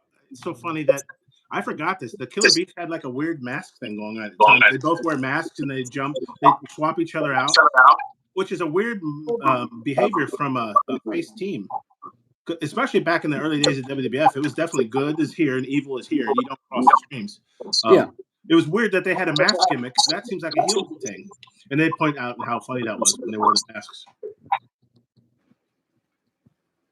Was it? I think it was Brian Blair. I saw on Dark Side of the Ring for, was it the UWF? What was he in there? It was kind of neat hearing from. Or was it? Yeah, because was it the UWF? You haven't watched all the Dark Sides, have you? I think I've seen 2 copies. I know I've seen the one with Matt Bourne, and I saw one with Savage and Elizabeth. And the first one, yeah. So those were deeply sad to watch. And not to be confused with, I think wasn't there there was a UWF that I want to say one of the territory spot, but it was this guy from New York who had a huge cocaine problem. I mean, huge. When you say the term hookers and below, that was this guy personified. But apparently some of the stars, including Cactus Jack, Mankind, made it their way to this league. But he ran into the ground because he was high all the time. I guess he wouldn't pay his bills. It was a Dark Side of the Ring, but I think it was UWF. Cocaine Cowboy. I forget what his name was, but it was interesting to see because I hadn't really seen Blair since he was a Killer Bee. I didn't follow him, but he was in this league, I guess, and he talked about how this and that and the other thing. But the show ended perfectly because they said, "What if there's a little bit of Elvis Presley to it? They think that he's not really dead. He's like he'll show up somewhere and no, not really dead. He is dead." But Mankind's or they asked Mick Foley, what would he be doing right now if he was still alive? And Mick Foley said, "Time." Meaning being arrested and being in prison. He'd be doing time. It was a really great. It was a perfect ending to the show. You guys got to see it. Dark Side's a great series. Even if you're not a wrestling fan, there's a lot of stuff out there that I didn't know as a kid. Right? The Dino Bravo getting killed by mafia over cigarettes in Canada. Those kinds of things. You're like, I just heard that story the other day. That either today or yesterday morning, whenever. Did that actually happen? Mm-hmm. I'm like, damn. Yeah, because I'm pretty sure they found at least 2 or 3 different types of bullets. And if you're a single assassin, and you're killing one guy, do you really need to bring 3 or 4 different types of guns? I mean, I know some people in America go to Starbucks with 3 or 4 guns in their back, but you don't really need to, right? So there's multiple people. Why would multiple people kill Dino Bravo in his living room? Apparently, I think back then it was they're avoiding taxes really because this is Canada. They are taxed a lot.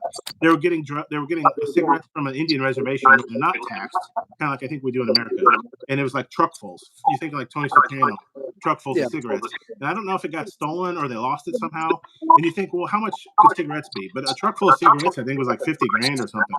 So it was enough that they're pretty sure the mob up there killed him.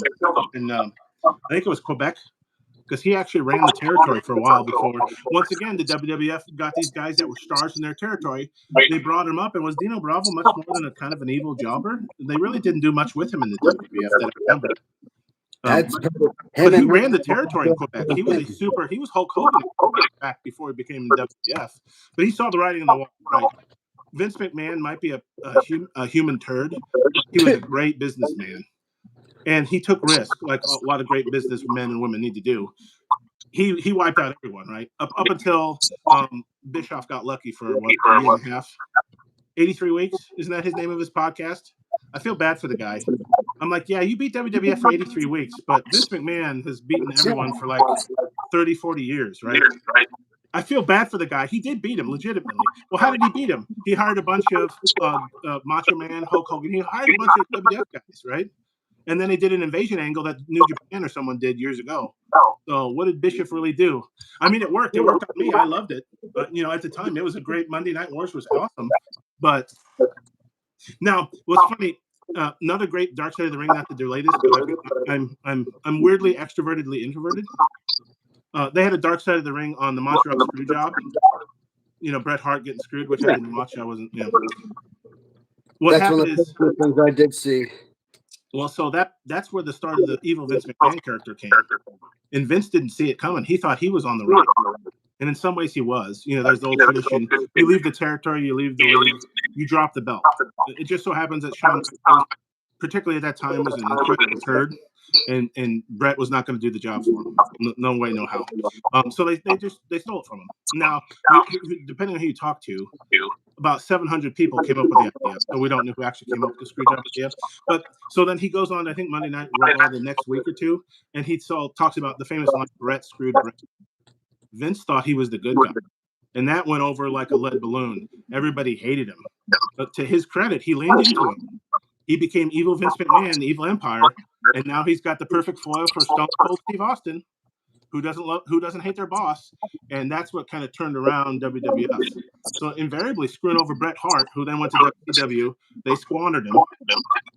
That led around to the turnaround of the WWF, right? Because who didn't love Stone Cold? They just shot through the roof. It's kind of interesting how those little things, butterfly effects, happen. You know what I mean? You wouldn't anticipate it happening. You would think the screw job would be a bad thing. In fact, I think he does the WCW in the air at that Survivor Series, telling him, hey, I'm going to WCW. Don't watch this junk anymore. The opposite. WWF took off. WCW started going down. Kind of interesting. I didn't pick that up as a kid, right? I wasn't watching, but No, I would never. I think, like I said, the last time I tuned into WCW was probably like around 91, 92. But you had Sid Vicious and Legion of Doom, and that's like all these guys coming to WWF.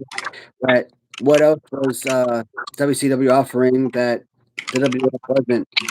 Not really realizing that all these other guys, like Ricky Steamboat and so forth, all the 10 million people later on, Hogan, Savage, et cetera,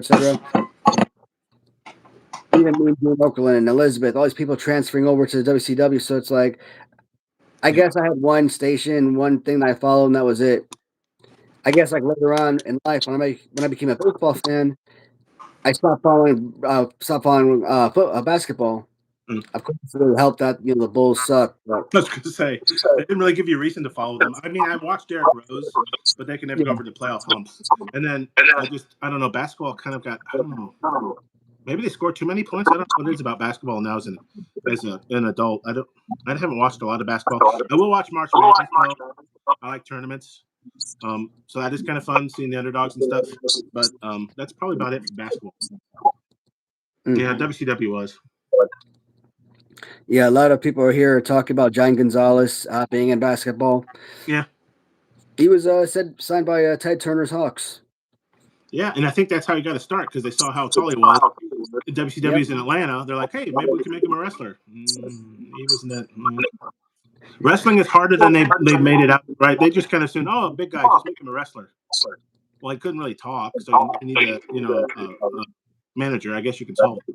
But he really couldn't wrestle either. I remember Undertaker complaining about some of the hits and stuff he would do. They make a lot of the professionals make it look easy, but how do you hit somebody without really hitting them? I've never really thought about that. I've never tried to not hit someone but hit someone.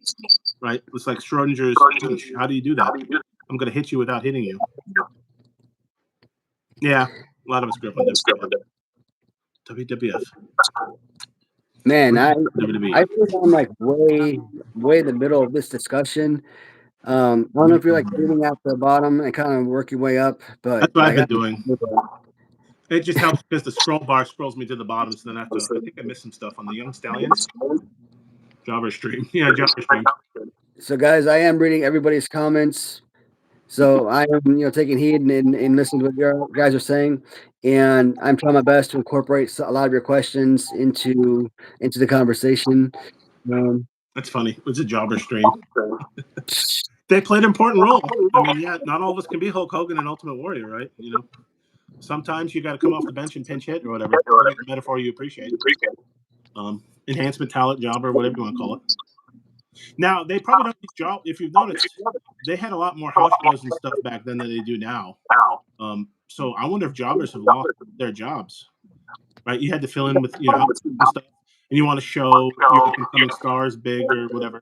So you use a jobber, an enhancement talent. But nowadays, they don't really have those house shows like they used to. So I wonder if you have fewer jobbers. I don't know. It's kind of interesting how things have changed. Now you need like 700 streaming channels to watch WWF anymore. Like, oh, Monday Night Raw, is that Netflix? Oh, it's Thursday, and I want to have fish for dinner. What channel do I need to watch WWF on now? It's insane. I've been reading through those messages for like 20 straight minutes now, and I don't think I'm anywhere near to being towards the end. So guys, Loose. allow me to catch up. And Man, we need to get back to your list too, don't we? yeah, I'm gonna. I was just gonna say, man, I'm gonna at least knock out a couple more.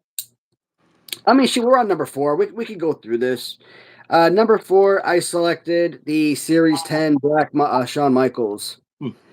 Now, you could go with the black, you could go with the white Series 7, but I just like the color and detail of black and gray a lot more. So, Shawn Michaels, both 3 years ago when I did this, and now still my number 4 favorite. Did it come with that belt? No, that's Yeah, I was gonna say. that's a Hasbro ring belt. Okay, yeah, because it looked different. Huh. It's All black. faded or whatnot. Oh, that's why. Yeah, because it looks all black. I'm like, what belt is that? Yeah, okay, it's faded. Yeah, Wayne sometimes Eagle. I got most of them in just straight jet black, but I get a few here and there that are black and they got like gray insert. So that was a heavyweight belt, wasn't it? The Winged Eagle? Was that the Winged Eagle? yeah, for the It looked like the wings were up. Yeah. Huh. I never really paid that much attention, but yeah, now you watch all these podcasts and stuff. They mention, oh, I wish they'd bring back this belt and that belt. And I'm like, huh? Like Hogan wasn't his first belt green? I'm like, I don't know. I don't remember. I remember him beating Iron Sheik, but I don't remember what color the belt was. Right in '84, that's a long time. I don't know. I just remember him wrapping up Iron Sheik 1, 2, 3. You know, I obviously wasn't born when that happened, but you know, I always had fond memories of it because of the Best of Hulkamania and stuff like that. So, you know, that was always like the first match, I think. Mm-hmm. And his match was Andre the Giant. Oh yeah. Bring that WrestleMania at 2 years old, but it's funny because I had all those memories, even though I wasn't really in a prone position to have those memories. So, unboxing video. I'm unboxing one. Coliseum videos, man, they meant more than just nostalgia, man. But man, guys, I'm gonna move on to the list. And number 3, I'm going with the Series 3 Ultimate Warrior. For the longest time, the Series 2 White Trunks was my favorite Warrior figure. I never saw this. This existed until a few years ago. So, absolute perfect figure. Great fighting pose. Perfect face game. So, Skinner, Giant Gonzalez, Warrior, they all have this type of pose. And I'm like, this is one thing that if you see somebody customize it with like a repaint or something, you're actually angry because this figure is already perfection. And what do I always say? You can't beat perfection. So I wish I would have some of those. I've never seen that action before. That you're pushing down the head and doing the. That's interesting. Yeah. So never heard one of them. Yeah. Number 2, I'm putting on this list is Bret Hart for Series 8. Now, again, guys, no, Series 4 is a figure that I played with when I was young. Didn't know about this figure again. Didn't see it for the first time until a few years ago. But I just love the paint scheme of the Series 8 a whole lot more than that of the Series 4. But it could be like 2A versus 2B. So if you want to look at it in that capacity. Again, Series 4 Undertaker, Series 4 Bret Hart. Those are nostalgia. Outside of the Galoob Sid Vicious, those were the 2 most utilized figures, most played with figures. So that's history. That's a lot of childhood play for me. Should it be on the top 10 list of weird figures though? It looks like he's having a stroke in that figure, doesn't it? He's got a weird face. It's like really weird and upturned, and I don't know what's going on. Isn't it weird? Doesn't look. See what's happening to him? I think that would have bothered everybody. Did he just get screwed out of the title in Survivor Series? Is that what the figure's about? Is that the screw job figure? That's so weird. So 3 years ago, when I did this top 10 originally, I had Warrior at number 3, or excuse me, I had Warrior at number 2, and I had Bret at number 3. So this time I swapped them. Congratulations to Bret Hart for moving up 1. And of course, not only what might be the greatest Hasbro figure ever made, but possibly the greatest wrestling figure period ever made. The Series 8 Yokozuna.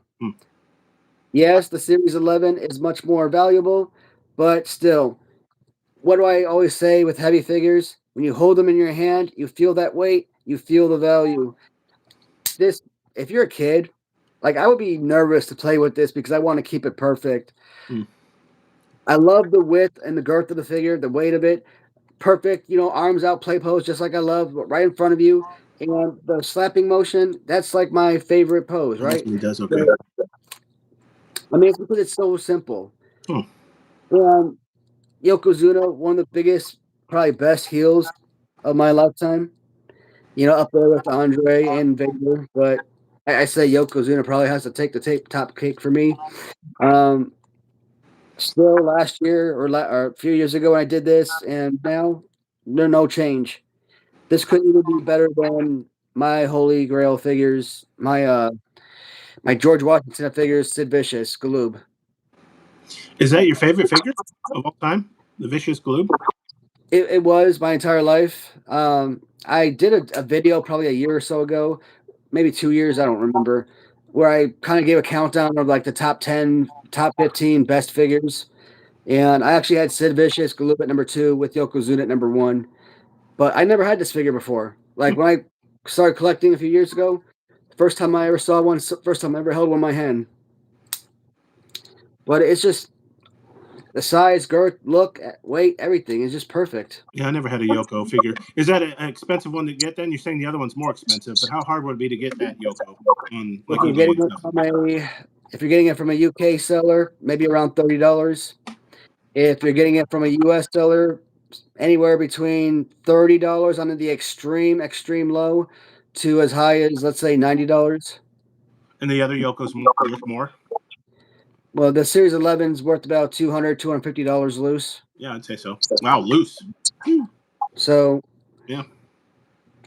Hmm. you can potentially win that Series 11 on auction for like 150 if like no one on the planet That's is so looking at expensive. eBay. But You get lucky. Yeah. generally that's a good $200 plus. Wow. Interesting. Yeah, I never had the Yoko. So that's your favorite. Um, oh, dude, favorite wrestler, Stone Cold. Favorite wrestler, Stone Cold. Yeah, man, I'm Uh, just looking at this. I There's miss no Stone way. Cold.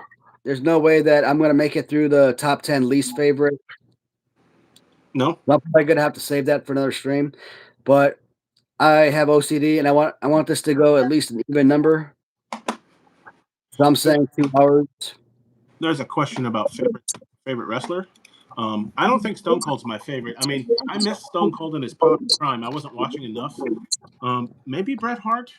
He's kind of becoming an old curmudgeon complaining about stuff nowadays. Um, I didn't like him as a heel, of course, because I was a young kid and Evil's bad and Hogan is good. Uh, Bret Hart is a decent character, decent wrestler. Hmm. I now it's probably CM Punk, which I also missed his prime, but he's a Chicago guy, so I started watching him. And the Survivor Series he came back in that surprised most of everyone was such a big pop. I still watch that YouTube video every once in a while because it was in Chicago. It had like War Games, I think it was. And unfortunately, he's kind of stole Randy Orton's thunder. Randy Orton was coming off injury. He comes back to compete in War Games. In fact, they did a good job of where Randy Orton wasn't even in the cage. They didn't let him out. He was the last guy to join. And he came out, I think, was it several minutes later? So there was some kind of question whether Randy was even back healthy. And then, of course, they're all celebrating in the ring. And they're like, oh, yeah, we won. And they're playing, I think, Cody Rhodes' song. And then all of a sudden, Cult of Personality comes in, which has a great opening that, like was it like a TV channel, whatever? They play Cult of Personality. People are like, CM Punk? He said he would never come back to WWE. And he comes walking out in his white t-shirt and jeans. And the rest is And history. check this out. I actually made it to the bottom for the first time ever on a live stream. Does it help having a co-host, even someone like me that's chatty as hell? So Tony wants to know, was LJ and Bundy my favorite? And I've said all the time, I like the original. I have two specific Bundys in mind, right? The original Bundy with hands out, which is just like the Gloob Lex Luger, which I hated, but it had everything else I love. It had the size, the weight, the girth, the look. So, and even though it was just a singlet, one solid color, it was still enough of a detail to make it an even better piece. but that stupid pose Mm. ruined the whole thing. Now, last year or maybe early this year, I won an auction a Bundy custom, and it's got like a SD Jones left hand. I think the same right hand too. So basically, it's SD Jones arms on a King Kong Bundy figure. And I'm like, I looked at it. I'm like, dude, I even had to post a question: is this potentially the greatest LJN figure ever made? Have you taken basically one of the more perfect figures and you're just improving it? And there's not many perfect figures that need improvement, but there was a solid improvement. Give him the right size. Then go with something bony like two Nikolai Volkov arms or something. So really love that aspect. So, like Tony says, you could beat somebody to death with the Bundy. How does that compare to a Latuni Andre? Both are heavy as heck. Latuni one is straight up hammer. Yeah. Well, shoot, Bundy LGN is a darn hammer, but yeah, I would say that the Latuni is a much more dangerous weapon. Obviously, it's longer, right? And so, watch somebody in the comments. It's longer. You said girth earlier, so I thought maybe we're already thinking. Ah, that's funny. But no, because I don't have the Bundy LJN yet. But I do have both of the. He has two, I think, giant. Andre the Giant Giants, as this series is called, and they're both, yeah, they're weighty guys. But what's nice is once again you stand them up next to the Macho. I think. Oh no, I've got a Smash. No, Smash. Is it Smash that he's got released? You stack him next to the other giant Latunis, and yeah, he's definitely taller, which is what you want him to do. It's Andre the Giant. He's not supposed to be the same height. He did a good job. And I kind of like the fact that these two companies, Big Rubber Guys and Latuni, did that separately because both the original Andre as well as the Ultimate Andre from them is the same size as all the other Big Rubber Guys, 8 inches. Oh, are they? So I like the fact that Latuni made it different and made them bigger so that for those fans who like scale, that would appeal to a whole lot more of the fan base. So I like that aspect. A lot of the time, they're creating the same figures. Andre the Giant, black strap, blue strap, painted face, non-painted face. So it's like it becomes overwhelming, especially when you got so many companies and they all have hefty price tags associated with it. But yeah, I mean that like I said, almost 12 inch. They say 10 inches, but I think it was like closer to 11 and a quarter, so something like that. So yeah, that like I said, that is a sheer weapon. Mm-hmm. You don't need a baseball bat. It gives you enough size where if you need to swing that thing at somebody's head, you're not missing. It's taking all my willpower not to make penis jokes right now. Size and girth and yeah. So how do you compare the BRG and the Lacunis together? Because they do have like I don't know if it's the same face paint because I don't have the BRG Andres and Mr. Pre-order and I don't want to pay. I mean, I see people spend like saying, "Oh, I want $200 for my Andre BRG," and I'm like, "No, I'm gonna wait." But I've got the Latunis, so I don't have it next to them. Do you like one or the other better? They're very just good for different reasons, maybe. I mean, gun to the head, if I had to choose, I would probably take the rubber guard version. Okay. Because Latuni, yes, it's larger, and I love the height of it. And when I say girth, I mean like the waist. It's large. So the waist of the figure. Yeah. The girth. So they both have all of that. Even though it's the same size of Big Rubber Guys, it still feels bigger. And the way that they kind of incorporate like a little Andre the Giant, they do that. Yeah. Robotic. What the hell is that shit called? The $1 Million Man or the $6 Million Man, whatever it was called. Bear suit, right, with the big old claws. You like that? I don't think they mimic that aspect on their figure, but Latuni, it loses points because Andre is just arms straight up. Yeah. And if they were out some, maybe more like just kind of like take this and kind of like bring him down and switch him. Like, I mean, you improved the figure and you just switched it up just a little bit. Mm-hmm. I mean, it's still not the best, but it's a serviceable piece. Remember, most people buying this up are not kids or not giving it to kids. They're collectors. They're going to display it for artwork. So does the pose ever matter? It doesn't. I just like it because I've always liked it. And sometimes you just set in your ways. I like how you call them artwork. It makes me feel different about starting a collection. Because I don't know what the classification is. They're not really toys, like you say. I'm not having fig feds, really. I don't know what you call them. I mean, I will pick them up and be like, oh, look, I can move them around and I'm bored. Here's, speaking of Lutuni, here's a Lutuni Retro. You're like, oh, that's kind of neat. But you play for like a minute, maybe, right? And then you're like, okay, I'm done. Let me go display them again. So someone was asking about the Everest, and I don't. Yeah. No, the Everest is plastic, so I mean that wouldn't do any no damage. It is huge, though. I mean, it's comically huge. Yeah, it's a 12-inch figure, and it was supposed to replicate the talking Hasbros, the talking 10-inch Hasbros. Now, at one point, if they ever add strings to those guys and have them talk, I think he's probably gonna end up doubling his price and probably charging like $100, 125, 150, something like that for a singular piece. Question is, would fans still buy them at that price tag? But I mean, he's doing everything else, so why the heck not? Yeah, so I think it was when I saw you review them. There's been a lot of people reviewing Lutuni. I think Carl Peterson has reviewed a few, and then there's some random people.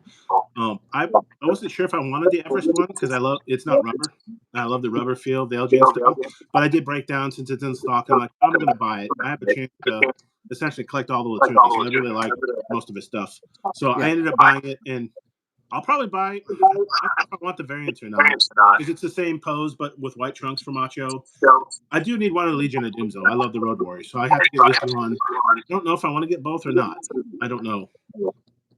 Definitely get the red. Because that was I think they're making in the WWF. They're known for red shoulder pads. So I need to get at least one of those. But I still prefer their Giants. And the big rubber guys. I prefer the LGN style. Ultimately, the modern figures that have all the movement, the articulation and stuff, and ultimates and stuff, I don't like as much as I think I should. When I was going down the journey, I was buying various different figures, trying to figure out what I would like and I wouldn't.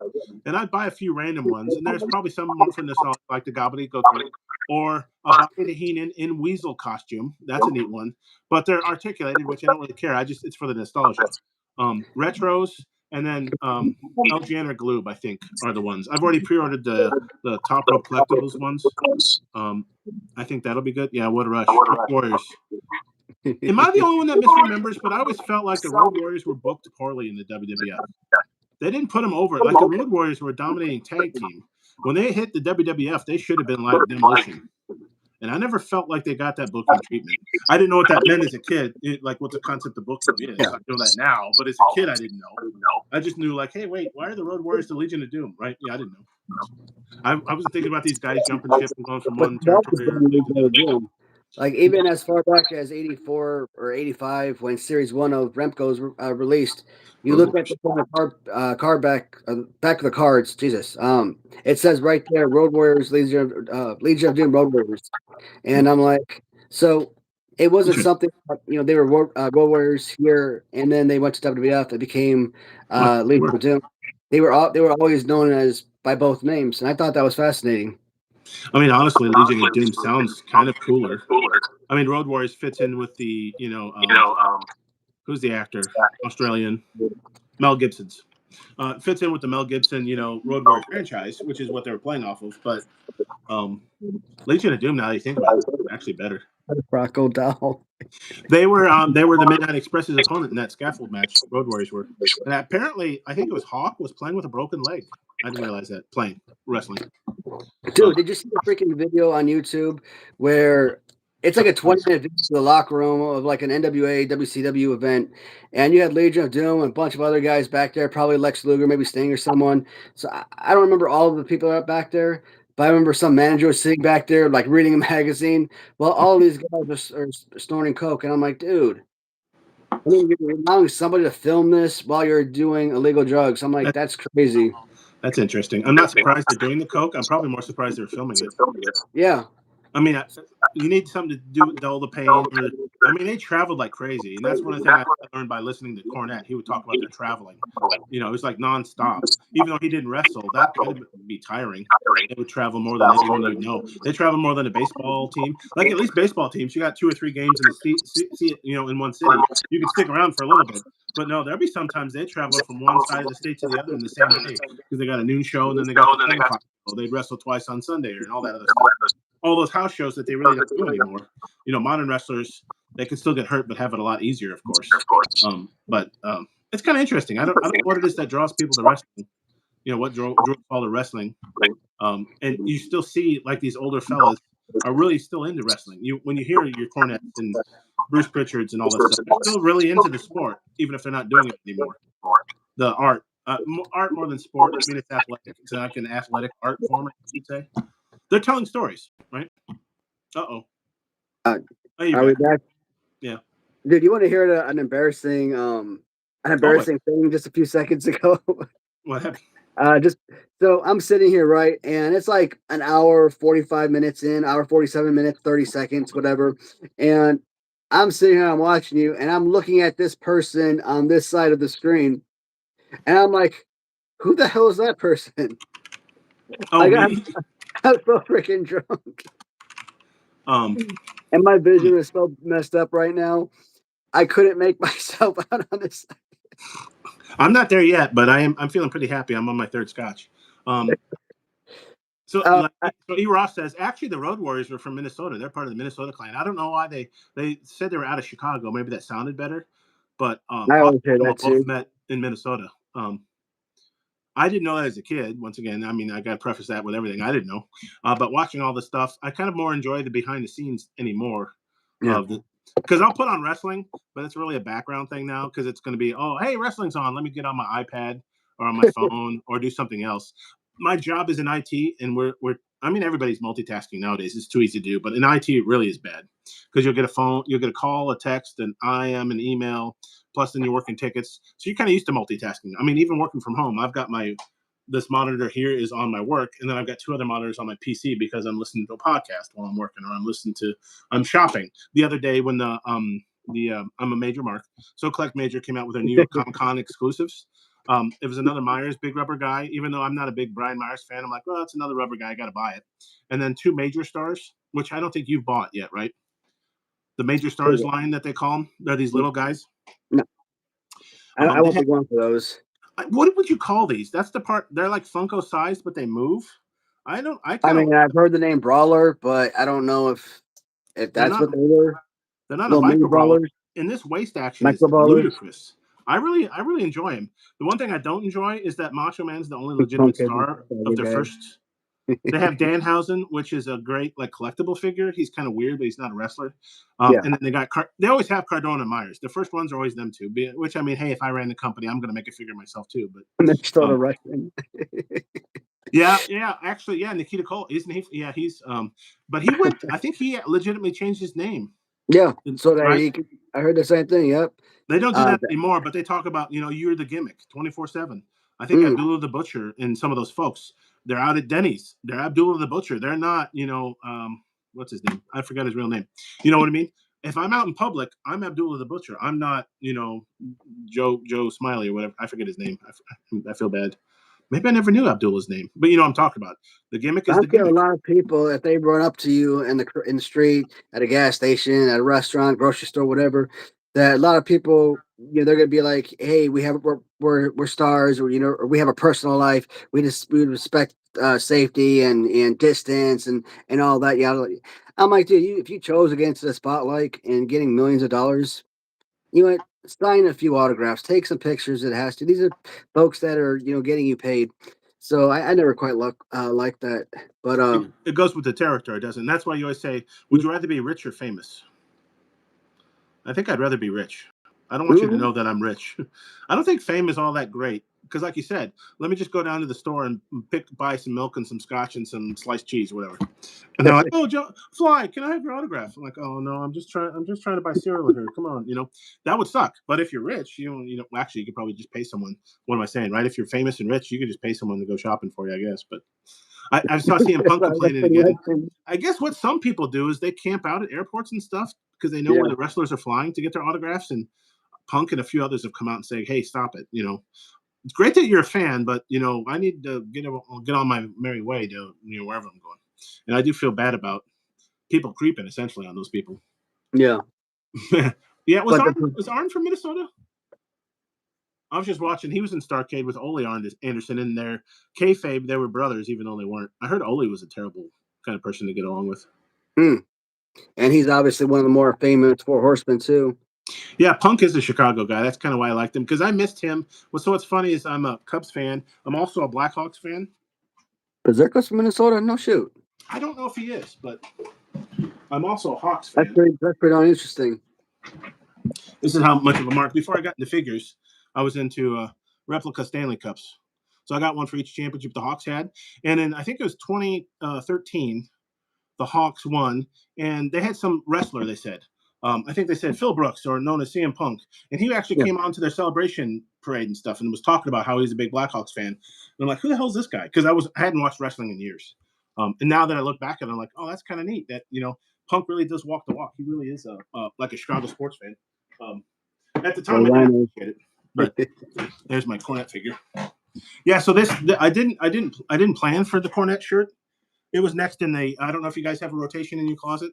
It was literally the next shirt. I'm like, well, that's perfect. I'll wear my Cornette shirt today. I just try to make the clothes that I'm wearing for that respective day just. I don't know. I don't not seem professional, right? But just make it match that particular discussion or whatever. So nice. Like a job, right? Yeah. Kind of, but this is the thing I wear at work because I work remote. What it's like, though, man. This is what I wear at work too. A shirt and usually shorts, even in the winter. And it's not that cold in the house that I'm like, yeah, sure, I'll wear short. Yeah, I'm a what do you call it? Corny. I just bought, in fact, not to keep plugging Cornette, but he came out with a new book. I'm kind of excited to see because Cornette got to start photographing wrestling as a kid. As a young kid. And I think he's got lots of photographs. And he was telling about how amazing it was. He's like, was it the 60s and 70s? We're talking old photos back from wrestling. I don't even know, right? It was they thought your shirt looked like Jeffrey Dahmer. How awesome is that? Jeffrey Dahmer? Not from Minnesota, but from Wisconsin. Wisconsin has quite the. Do we want to turn in the top 10 serial killers list? Jeffrey Dahmer and Ed Gein. Look those two up. 2 serial killers from Wisconsin. You don't want to look them up. I just saw the Ed Gein, the monster, the Ed Gein story on Netflix. Yeah, and boy. I don't know if it's just me. Well, no, it's me and my wife. Like, we actually felt bad for that son of a gun from like the very first episode because he had this abusive mother that basically kept him from having any sort of love or reaching out, having any type of affection with anyone else. And that sick bastard ended up falling in love with his own mother. Mm-hmm. And that's where the whole Psycho story came from, and a bunch of other famous future movies, even Texas Chainsaw Massacre. Now, I don't know if that's actually true or if that's just what they put in as filler for the series. But if it is legitimate, then there's a lot of inspirational movies that were based off of those killings. And he wasn't like some massive serial killer either. If that movie was accurate, he killed a couple people or maybe a few people, but they made it seem like he may have killed like 20. I think he started with dead bodies. Yep. This is the interesting part of your show. We're going to talk about dead bodies, everyone, because he would skin them and use the skin for stuff. And I'm like, oh my Lord. I mean, clearly you have to have trauma. You don't just be like, oh, I'm happy I'm playing tag in the courtyard. I think I'll now go kill people and take their skin. Something has to happen to break someone. Buffalo Bill from Silence of the Lambs is based on Ed Gein. Such an interesting, creepy character. I didn't realize until years later. So Buffalo Bill from Silence of the Lambs. I forget the guy's name. Then later on, I started watching the series Monk. Have you ever seen Monk? Yeah. Not the whole series, but whenever my wife watched, I used to watch some here and there. The Captain Stottlemyre of Monk, same guy. He played Buffalo Bill in Silence of the Lambs. Somebody pointed out to me, I'm like, why didn't I get that? He has such a distinctive voice. I'm like, son of a bitch, that is Buffalo Bill. Clearly he was starting his career when Buffalo Bill started, but I'm like, that is such a wacky. I think he's done some other stuff too, but I really like him. We just saw him in The Hills Have Eyes. My wife and I were just watching that. So we just finished off that movie today. I wish I could remember his name, but yeah. Jeffrey Dahmer. Chicago May is clever, but Chick Megan, I've heard both. Chicago May, Chick Megan. I think for CM Punk, it's a running thing. He just wants to come up with stuff each time. You say, "What's the CM stand for?" And then he'd be like, Chewy Manila. I don't know, right? He'll come up with something better than me. Of course, he's better at his job than I am. For Ross, I just want to kind of chime in. Funny thing that Ross says figures of serial killers, and I'm like, funniest thing is during high school, we had a final English paper that we had to write and present to the class. So, I mean, I don't know, 10 pages, 15, whatever long. Most people were writing about like Muhammad Ali or freaking Dorothy from Wizard of Oz or something like that. My final research paper was on freaking serial killers. Nice. And I had like the most in-depth description for like each one of these massive killers over time. And I don't know what the hell happened to that paper, but if I still had it, I would love to see what I wrote about these guys. Now, Ed Gein, that's actually the first time I ever heard of him is during this Netflix series. So I know he wasn't part of that paper. You know, guys like Bundy and Gacy would have been on there. Jack the Ripper would have been on there, for example. Yeah. So, but that's just Now, crazy. He brings that up, and I'm like, John that Wayne paper just Gacy bugged is me. from Chicago. Yes, one of the suburbs, but I think it's from the Chicagoland area. Killer clown buried like a bunch of young kids in his basement. I forget how they found him, but yeah. I don't know what it is about serial killers because I'm not one. Let's get that out there now. But they're just a weird, interesting topic. Maybe it's just the extremes of nature, human nature, and otherwise. Because I'm also like into viruses and weird stuff like that. But there's something about serial killers. You just kind of like, why would you do this? And then of course probably because a lot of the police procedural shows and stuff, your Criminal Minds, that sort of stuff, which I like to watch. They're invariably half the time they're catching a bunch of serial killers stuff like that. So it kind of goes hand in hand. But yeah, it's a kind of an interesting topic. Me and a buddy of mine, we talk about it a lot. So you'd say we're kind of both strange, but it's just an interesting topic. I don't know. Maddie. Yeah. It's funny you mentioned that. I think I remember one of my research papers I really liked was on Black Death. The bubonic plague. And what was neat, another show I really liked was House. And they had an episode, which I think I correctly guessed what the problem was on Black Death. Some lady, I think it was, had was it a dog or something? But bubonic plague or Black Death is easily curable now by antibiotics. It's not a big deal. But it ravaged many civilizations over and over again until antibiotics were created. Well, it's like one of those things, bacteria, viruses. I really like those movies. You know how some summers it'd be like, here's the summer of dinosaurs, or what was it? I think Armageddon and Deep Impact were the same summer. It was like the summer of things from space killing all humanity, right? Like everybody has the same idea. It's like, oh, this is the summer theme. And I think one summer it was viruses, and I remember getting a kick out of. There was that one movie with Dustin Hoffman. Who were the two others? There's three major stars in it. That wasn't too bad. I don't know what it is. It just kind of these minuscule things you can't see can wipe out humanity, right? Bacteria and viruses. It's amazing to think about. And like the friend of mine that we talk serial killers, he's this biology kind of guy. He talks about how there's a debate, which I didn't know because I wasn't in biology. Are viruses alive?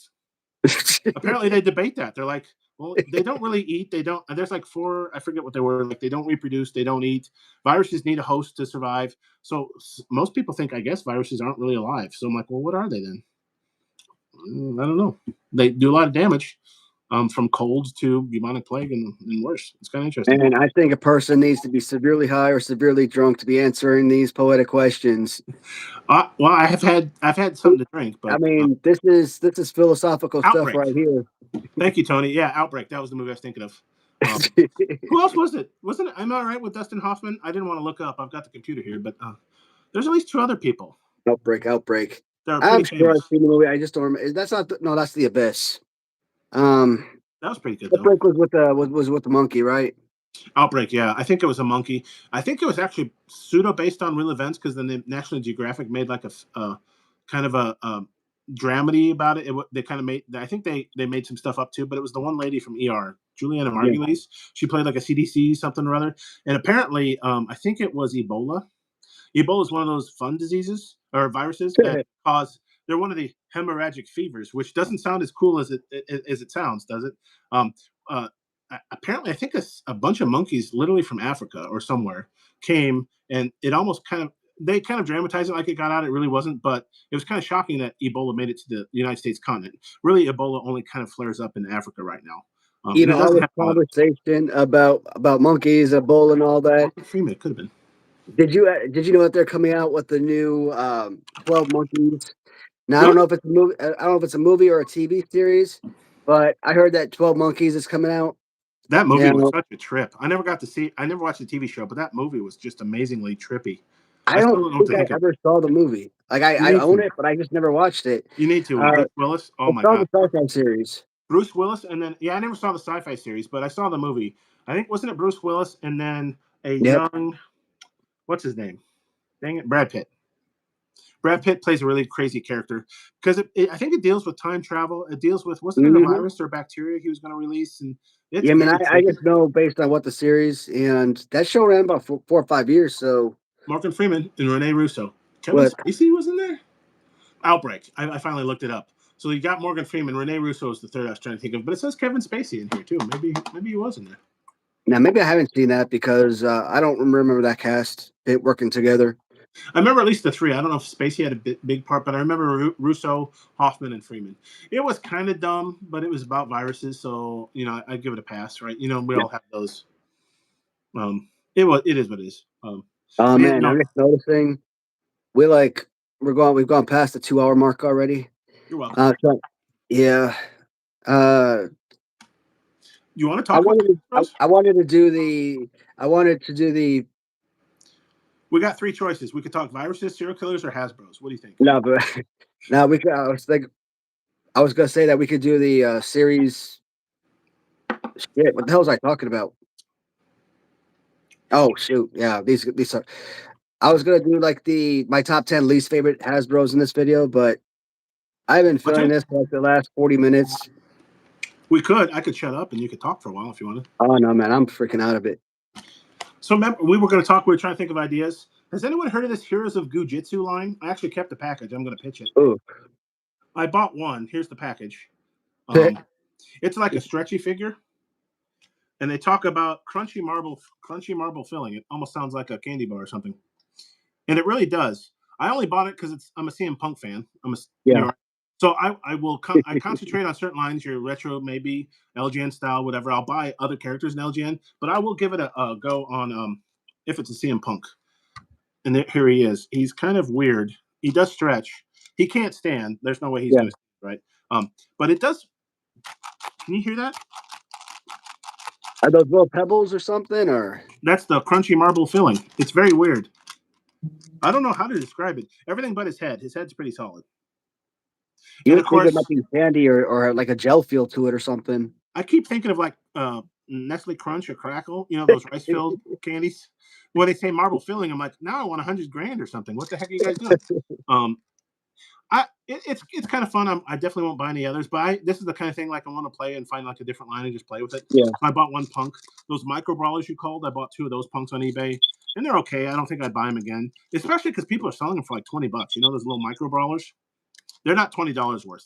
I'll keep my. I had a listing of like 15 of those suckers, those micro brawlers, mini brawlers, and I put them on eBay. I've had them listed for different prices: $12.99, $15.99, $12.90 or $11.99, $6.75, $6.99. I mean, if you think about a price, I probably listed it up on there. And we're talking 15 of those little figures, and you're telling me 15 couldn't sell for $12? Couldn't sell for 10, 9, 7? Maybe. I mean, most of the time I was trying to get at least 15, but I think I ended up selling it for like 9 when I finally did, like 2 years later. Okay. So that was so frustrating. I'll get bored, and it's kind of dangerous if you're bored and tired, and maybe I had to drink it late at night. You shop eBay or whatever, and Yeah. I'll look and I'm like, oh, that'd be kind of neat to have Razor Ramon or some characters I like back in the Yeah. day. Micro Brawler. But I'm like, the Micro Brawler itself isn't a great enough figure that I don't want to spend $20 or whatever on it. I'm like, so I always pass. But I got the 2 punks, which I'm like, that's kind of neat, Yeah. Add to the collection, something different. And like this thing, I wouldn't buy any other Hero Gujitsus unless you're like, oh, I love Seth Rollins. Yeah, buy it, but don't buy any of the other ones, right? They're not that great. I'd like to try, is it Knuckle Crunchers? I hear a lot of people talk about those. I don't have any of those, but I'm like, I know there's a punk one, so I thought maybe I'll buy that one just to see. Bone Crunchers. Oh, no, there is Knuckle Crunchers? I think, yeah, there is a Knuckle Crunchers. I don't own any, and but I'll buy one. I have no idea what they look like. Or maybe I Yeah. do. Maybe if I saw one, maybe I could be like, oh yeah, I've seen this on eBay or something, but I don't know what they are. But Like for punk, somebody asked me to draw a picture of it, I couldn't do it. I can't say. Maybe Punk is my de facto favorite right now. Favorite active wrestler. Maybe Bret Hart, but I don't think they're making a Knuckle Cruncher, and I really don't want to collect that many. Yeah. Because those LGNs, they take up a lot of room. I'm trying to at least limit myself to wrestling figures because there's a lot of figures out there.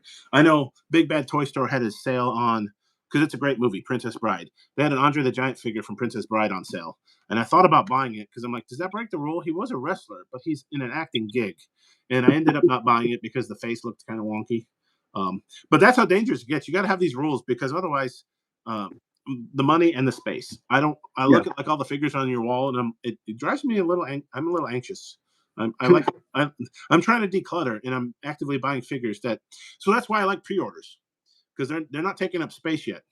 It's like, great, I've got that Andre the Giant. You know, it's the Andre the Giant contract signing where he rips Yeah. off Hogan's shirt and he's got Yeah. the cross crucifix. That's great. I'm like, great, I got an Andre the Giant big rubber guy, and I don't have to worry about where to put it yet because it's not going to be out until next year. You know what I mean? It's actually pre-orders. Normally I would hate, but I'm kind of like, I kind of like the pre-order route. I'm kind of digging it. I think it might be the only one that likes to have to wait for that No, stuff. But I know. I have to keep a spreadsheet now that I've been doing this because, like you said, what did you order? What didn't you? So I have a whole spreadsheet of my pre-orders and when they should arrive, or else I would forget. Did I make sure I ordered the Hercules Andre the Giant pre-order or whatever? Especially big rubber guys because it's almost all pre-order now. yeah, But I'm excited. They'll show up one day. You'll get an email or whatever. So I saw your ad talking about Gloop Style. Is it Title Run Toys or Top Rope? It's Top Rope Collectibles. title. Well, which one? There's two different ones. Well, Title Run Toys is retro. Top Rope is Gloob, right? Yeah. Right. And you did, I think, PN News, is it? There's PN News, and I think there's going to be a Razor Ramon figure. He's the only one. So I've already went to J&J Figures. I pre-ordered Diamond Stud, Razor Ramon, Paul Orndorff, and then Big Papa Pump. No, not Big Papa Pump. Buff Bagwell. Buff for different reasons. So I already pre-ordered those. I never bought the PN News one. That's the only stock one. So PN News, do you have all of the PN News figures, all the varieties? All three of them, yeah. Oh, okay. So it doesn't apply to you. But if anybody else is a Gloob fan, which I'm going to become one again because I collected Gloobs. So I pre-ordered the other three. I don't have any PNUs yet. I saw for some reason they must not be selling real well. J&J Figures dropped them from $40 to $30. So if anybody's interested, go out there and pick them up. And another tip, if you're ever on Whatnot, J&J Figures has a show periodically. And at the beginning of their Whatnot shows, they give you a discount code that's worth 15% off. So I make sure to attend one and get that. And that's when I've pre-ordered some big rubber guys through them and save 15% off. As Kyle Peterson says, you got a good deal, right? He does say that. I'm not trying to be a Kyle fan. You guys got so many figures. Oh my gosh. What do you do to fit those figures in his house? What do you do to fit the figures in your house? You got to buy your wife something lovely. So like, sorry, honey, I got to take up another wall with wrestling figures or whatever. That's kind of like how she feels too. That's why she's like hating on me all the time. Is because I'm destroying her house. I'm like, dude, what else are we gonna put up on the walls? Nothing. So this is just if I can look and enjoy this, look around, just have happiness. I'm like, it's not hurting anything. No. And she and I are probably both gonna die in this house. It's 40, 50, 60 years from now, and we're not gonna leave anything to anybody. So maybe somebody can buy this house and turn it into a legitimate museum of collections or something. I think that would be fun as hell. Well, you call it artwork, and you're putting it on the wall like paintings, so yeah. Right? So, I've certainly seen worse paint and worse wallpaper and all that stuff, right, than wrestling figures on the wall or action figures, right? You've got other non-wrestling figures too. Yeah. So and guys, that's the Latuni poster behind you, isn't it? Is that the Macho Man Latuni? Or is that? Yeah, that's the blanket or towel that comes with some of the figures. Yeah. So. Yeah, there you go. Yeah. Anyways, Stretch Armstrong. But guys, I think we are going to come to an end for this particular stream. I'm going to leave these set of figures here because on our next live stream, Sunday or our Monday, Wednesday, Saturday, whenever, we will do this series right here, my top 10 least favorite Hasbros. And a couple of them are going to be a bit of a shocker, but I like this list because if you look at my list 3.5+ years ago, it is severely different. So a lot of things have changed my opinion on a lot of these pieces. So once again, I just want to, say thank you to FlytheL for joining me for this new live stream. You guys know I always love having co-hosts. This is so much fun for the conversation and to discuss with you guys, the viewers. And if any of you guys want to be a co-host on the show, reach out to me. Whether it's one person, 2 people, 3 people, how many people we could fit on screen. I'm always willing and looking forward to sharing that co-host spot with you guys. So, Elle, if you have anything else you want to say before Yeah, it was before fun. we I really enjoyed it. I didn't know I was like excited and nervous all day thinking about. Oh, yeah, yeah, because I've never thought about having a channel. I've never. Kudos to you because I don't think I have the temerity, as my friend would say, or the courage to have a show. You're trying to, I think, also turn it into business a little bit, right? You're kind of yeah, semi-retired, but this is part of your business. I'm just kind of having fun hanging out on a Saturday. yeah, I'm talking to you about. We talked about wrestling figures, serial killers, viruses. What else do we talk about, right? I've got like college football on one of my screen and a Twitch streamer on the other. So I'm just kind of hanging out. I'm trying. Big Pete. Scotch is kind of peaty. I don't know yeah, if you like that. But it was a nice purchase, and it's kind of nice just talking about easy stuff. We're not talking about hey, life's hard and I'm in pain or whatever. Maybe forget about that for a couple hours. But yeah, no, it's fun. I'd like to do it again sometime. awesome. And I would like to see how a 3 or 4 home. Do you think you kept up with the chat better, having somebody else that could fill the void airtime while Of you? course, man. And to everybody that left a comment, I did read each and every single one of them. So, the good thing is I can always come back on the next one and kind of hit back on some of those major topics. So, that should not be an issue. You gonna And, stream? You gonna live stream Monday then? yeah, I'm still gonna do Monday and Wednesday. I'm thinking maybe I might start adding, extra days if I can get more people that might want to tune in and kind of like co-host for me. I mean, that would be awesome. Yeah, I think so. Turn this into a Locked On Cubs, Mike Cozy, and oh damn, that's a topic of discussion. Too drunk to talk about that right You got now. to write it down so you don't forget. But maybe on Monday I'll talk about that first and foremost. That's an idea. The Locked On Cubs figures, and I'll go more in depth about why that's an idea. Interesting. I'd be curious to hear that. But guys, I've been out of it for like the last 40 minutes. I just want to thank everybody as always for tuning in. I will see you guys at Monday, 7 Eastern time, Wednesday, 7 Eastern, Saturday, 8 as usual. So I'm gonna end it here, guys, and I'll talk to you all later. Thanks, Thanks, everyone. everybody. Take care, guys.